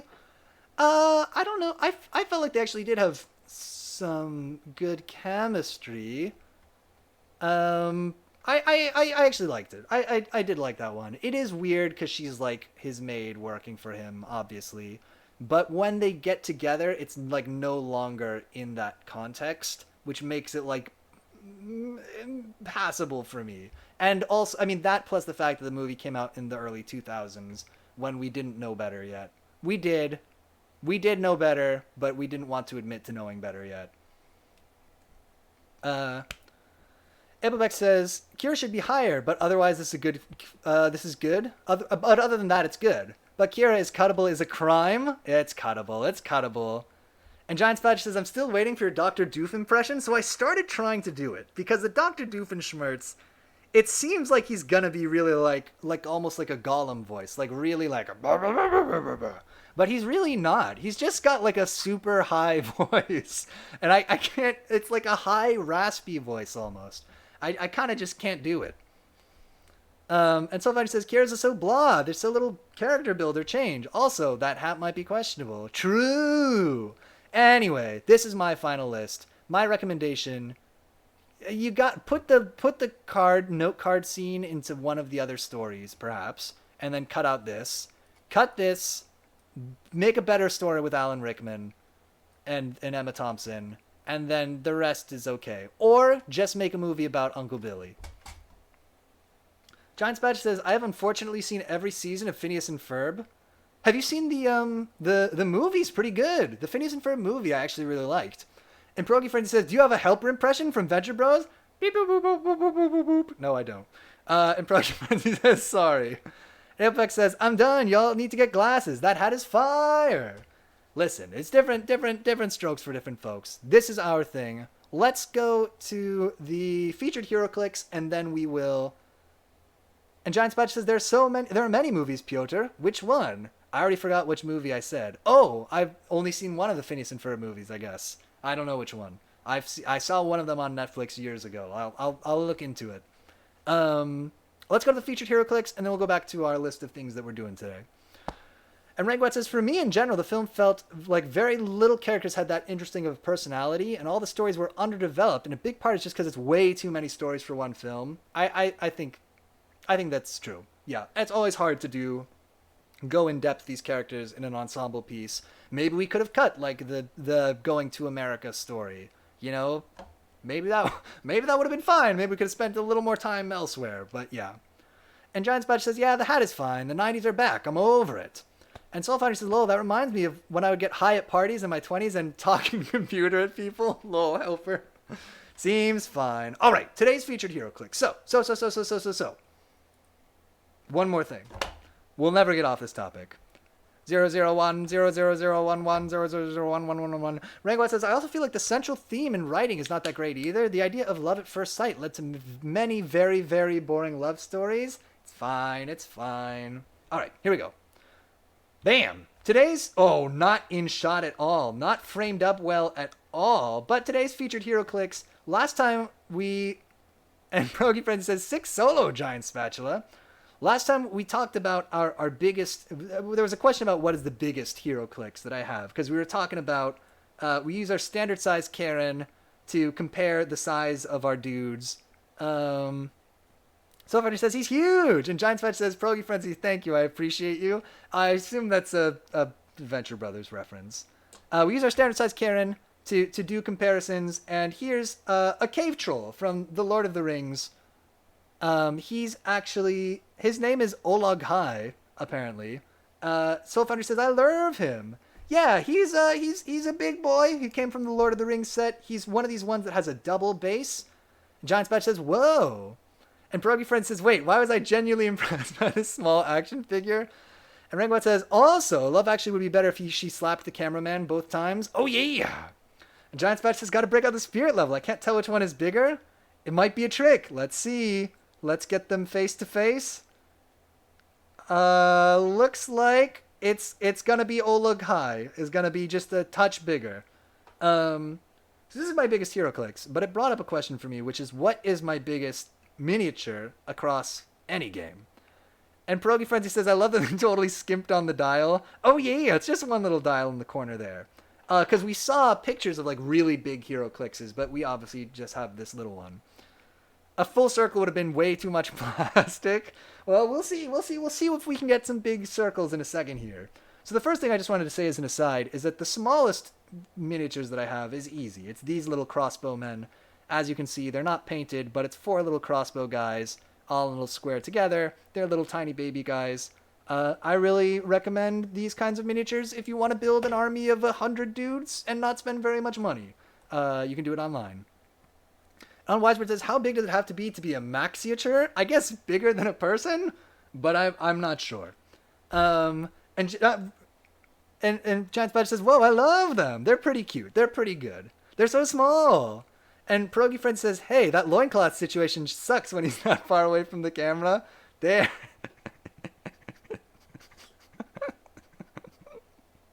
Oh, I'm 10 years old. It looks pretty good. It looks pretty good. Yeah, so I've got a whole bunch of these guys that I just mounted on little wooden squares that I got from like Michael's or a craft store of some kind. Okay, so that's easy. That's the smallest ones. And Rangoet says, it does look like a willy. It's fine. It's fine. So I was like, okay, so the biggest one that I have is probably this big. Oh, you're not even going to be able to see it. How are we going to do this? Let's do it like this. We're going to have to pan the camera up for the first time ever. This big monster robot from War Machine. But I was like, it doesn't really count because I haven't put this together. It's not playable, right? I haven't done anything yet. It's just in a box. So this doesn't count as the biggest one. We can't count this. So I was like, well, what's the biggest one? And Rango says, at first I was like, this is a spicy one before it came in focus. The first and only HeroClix with Dick. I was like, well, what's the biggest one that I've painted? And the biggest one that I've painted is this big Irish robot, okay, that I painted myself. And Pierogi Friend says, God, what a power move that would be, releasing anatomically correct nude monsters from mythology as a HeroClix set. Giant Spatcha says, Karen is thriving. And Soulmatch says, this is the best HeroClix I've ever redeemed. This is the best stream of all time. I freaking appreciate everyone in chat. Oh, I'm glad you're having a good time. So this is the biggest one that I've painted, but he's not that big. I mean, he's bigger than Karen, but he's not that big. So I was like, well, what if we say, not the biggest one, it doesn't have to be painted necessarily, but it has to be, like, ready to play. So it can't be in a box. It has to be, like, assembled or whatever, right? And so the first thing that I thought of was this game called God Tier, which is about, you know, great big people who are, like, you know, supposed to be giants. They're, like, soaking up the power of the gods to become big giant people. And so, like, this is a giant guy from that. And you can see that he's pretty big. Big one. And Pierogi Frenzy says, oh, the HeroClix are too. You're right. They are. Yeah, they're over. Oh, I guess is it mirrored? I guess so. And Rengo says, true, but last stream was also pretty strong. I will never forget Starship Titanic.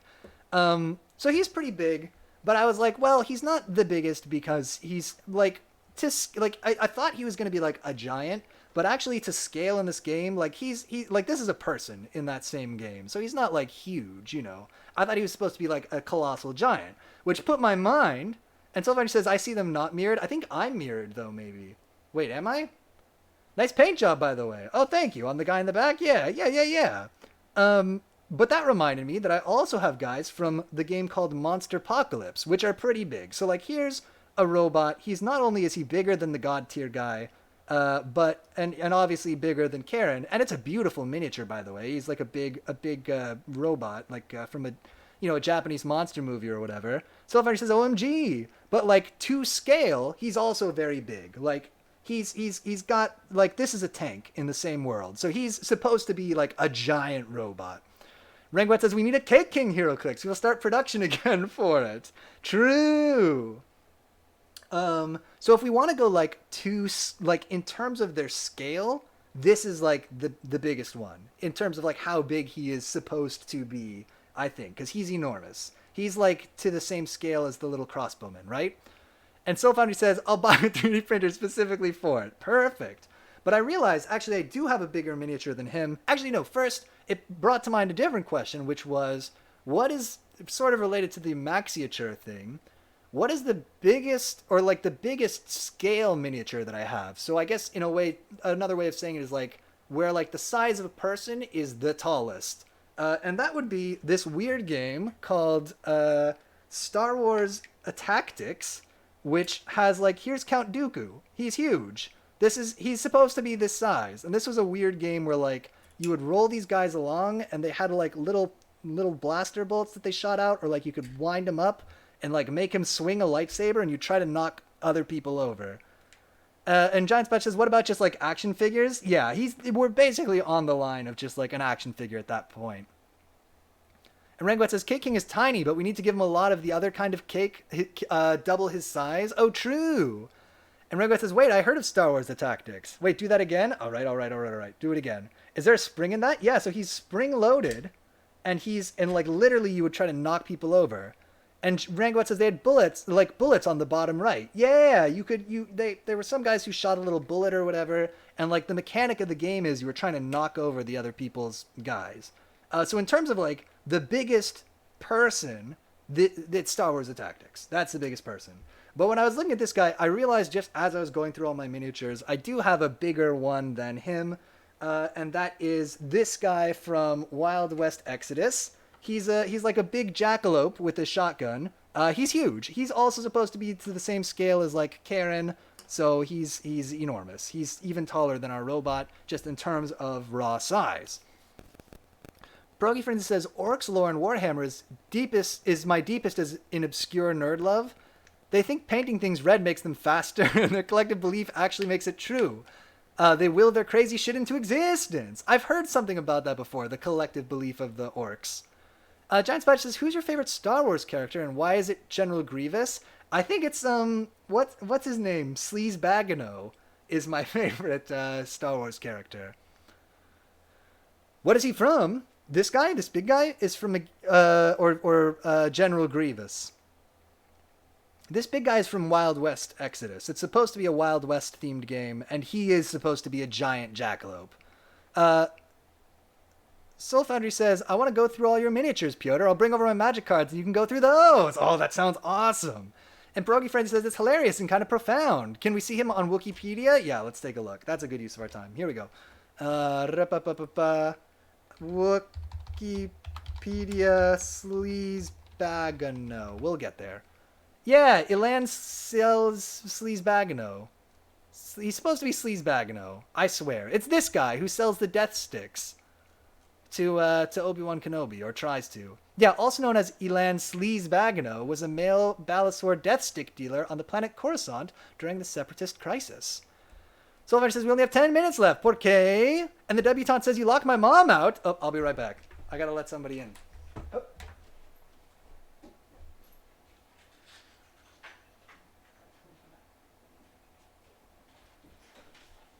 Hey, doggy.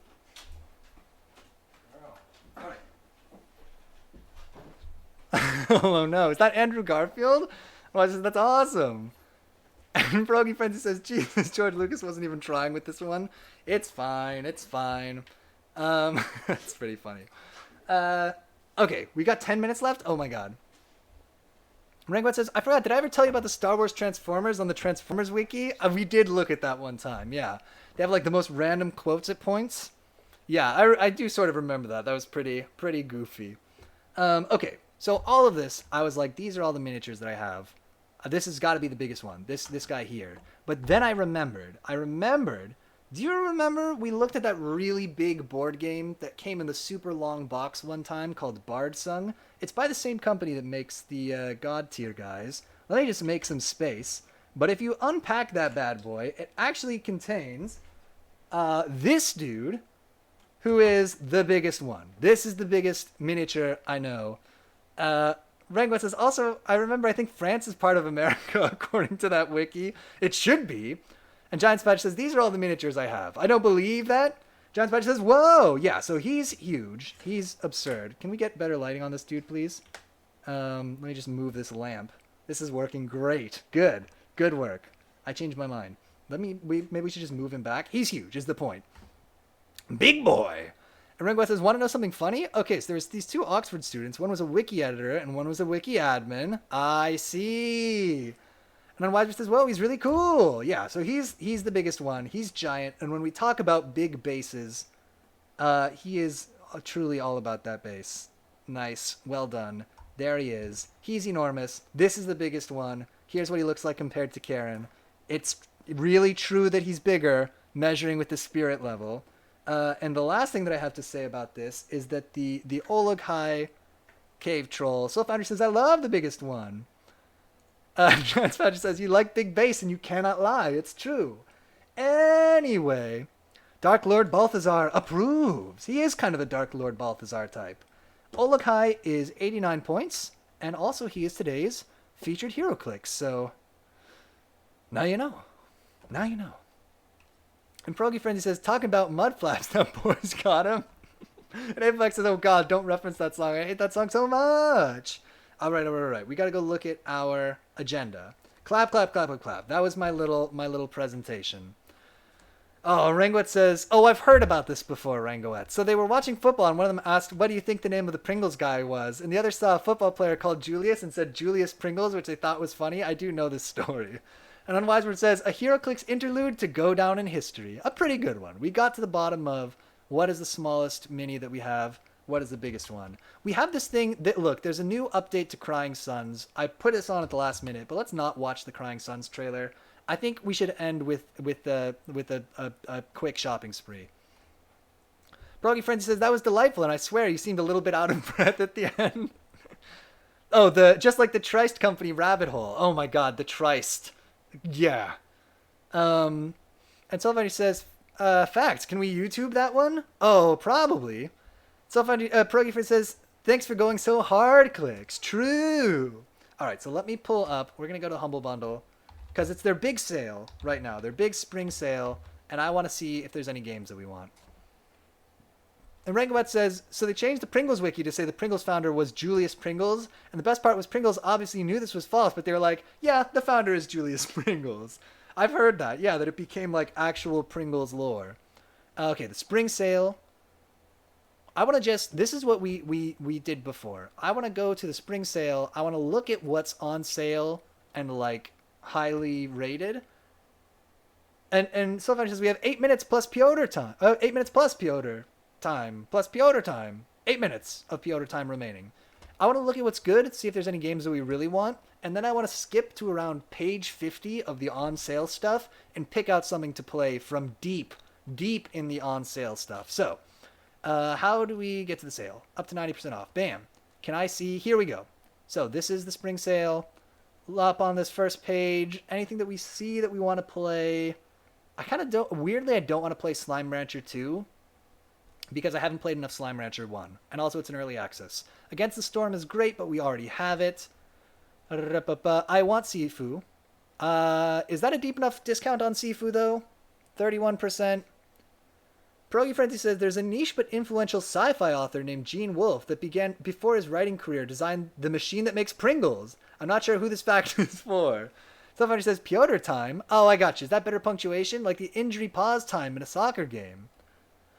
And Rangoet says, also something that you Americans won't get, but Pringles tried to argue they weren't actual crisps. Oh, because they don't have enough potato to try and avoid taxes, which failed horribly.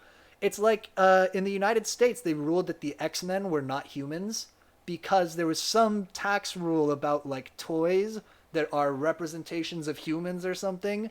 And it was going to be somehow more expensive to make X-Men toys. And so they argued in a court of law that the X-Men are not humans. So there you go. Put Sifu in a tab. I don't know if I want to drop $30 or $28 on Sifu, but I do want to play Sifu. Orcs Must Die 3, no longer chained to Google Stadia. That's good to see. Most of these... Not that... Whoa. Where's the pages?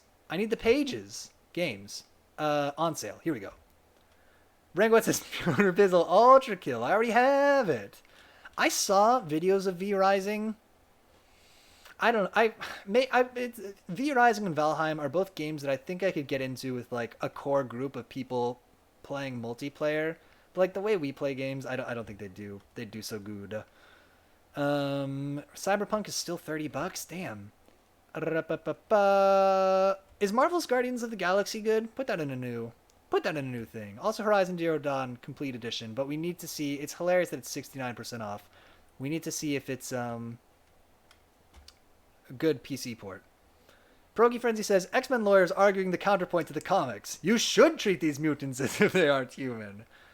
And Rango says, okay, but legit, I think you could return to Ultra Kill fine sometimes. As I said in Discord, with a little knowledge, V2 will be a lot easier. I see. So maybe there's a trick to them.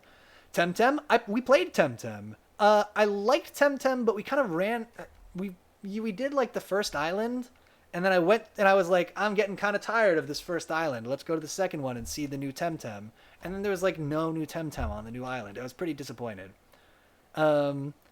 And Giant Spatch says, I hate the Guardians of the Galaxy movies, but that game is good, actually. And Soulfighter says, I've been curious for a Pokemon replacement. My Temtem take is, if you're really into, like, the stats and mechanics in Pokemon, then you'll like Temtem.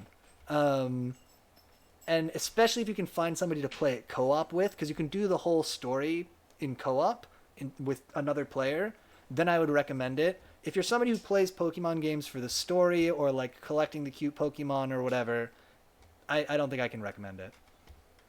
Signalis we played. Let's just go through the first 5 pages here, and then we'll skip to page 50. Because we are running out of time here. Rengwet says, the thing I realized is V2 is kind of soft gate to game knowledge, as just strafing and aiming is extremely hard, but some tech can be very powerful. Especially a big part of Ultra Kill, I realize, is kind of an action game FPS that needs very little aim. Oh, interesting. And Rengwet says, I recently got Signalis, but haven't started it yet. I like Signalis, okay. The ending I wasn't crazy about. Marvel's Midnight Suns looks interesting, but it's probably not a kind of game I'd want to play on stream. Dooba-dooba-dooba-dooba-doo. Conan Exiles. I love Conan the Barbarian, but I don't want to play really any of the Conan video games. Is Evil West good? It's not $30 good. Not doing it. We were here too. Yeah, there's not much here that I'm actually really super pumped about. I'm gonna be honest with you. Core Keeper. We were here forever. Let's see. Risk of Rain. I played the first Risk of Rain a lot and really liked it. I played it with my friends, but it kept bugging out was the problem. So I'm a little cautious of that for that reason for Risk of Rain 2. So everybody says, ooh, can we do a Civ stream? That might be interesting. I'm very bad at the Civ games is the problem. I like to play them, but I'm not good at them at all. And Rengwet says, Signalis has multiple endings, so I'll see what I get. Oh yeah, you'll have to tell me. I don't think I could tell you concisely what ending we did get in the end, but that's all right. That's all right. It was just a little vague. And Soulfighter says, I'm horrible at them too, but stream pays attention a lot. That's true. Maybe we could do it. Maybe we could do it as a team effort.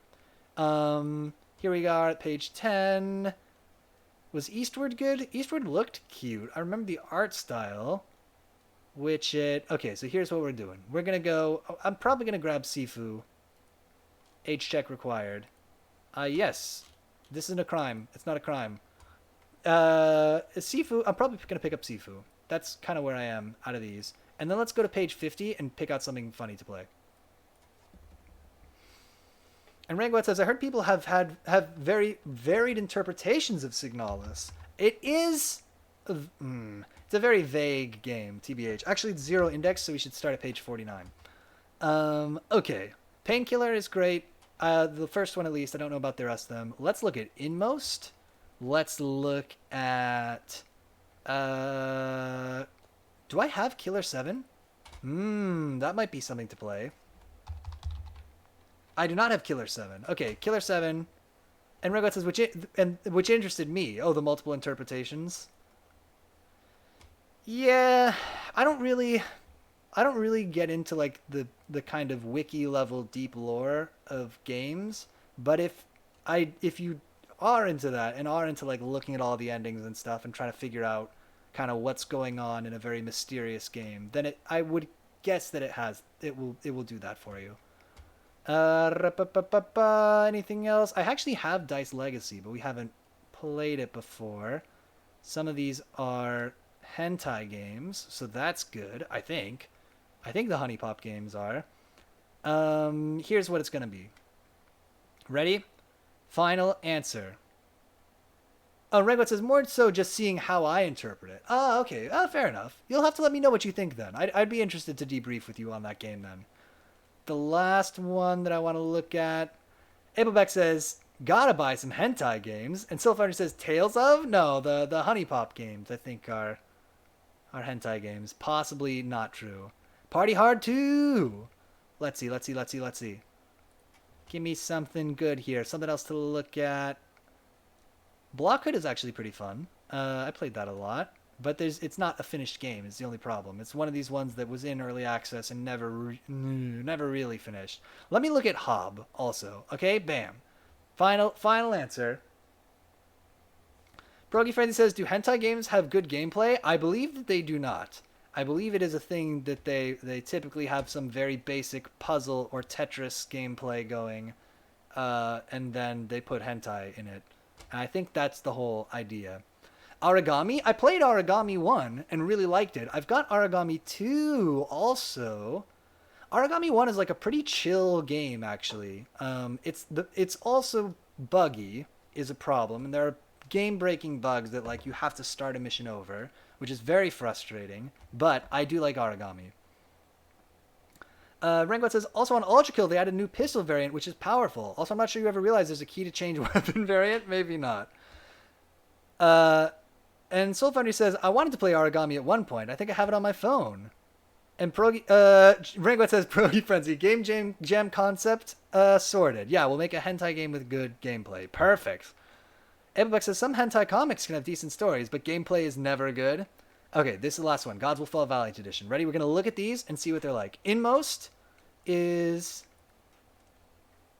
Oh, it's kind of cute. It looks like a Game Boy game. Is this another... A 3 to 5 hours emotional story? Okay. Put a pin in that. Killer 7. We know Killer 7 is good. We don't need to look at that. Hob. A controller is strongly recommended. What is this? A puzzle platformer? This is a suspension action adventure game. Looks kind of cute. Sifu is here. Whoa, whoa, whoa, whoa. What happened to the other one? Oh, Gods Will Fall is the last one. You know what? This is the one I want to play. We're going to spend $30. That's the plan. But I just closed one of the tabs. We're going to get Sifu and Gods Will Fall and spend about $30. And I want to check out Gods Will Fall because I got to know. It's by Deep Silver, a publisher of games of very 7 out of 10 quality. We will see what Gods Will Fall is all about. What do we got?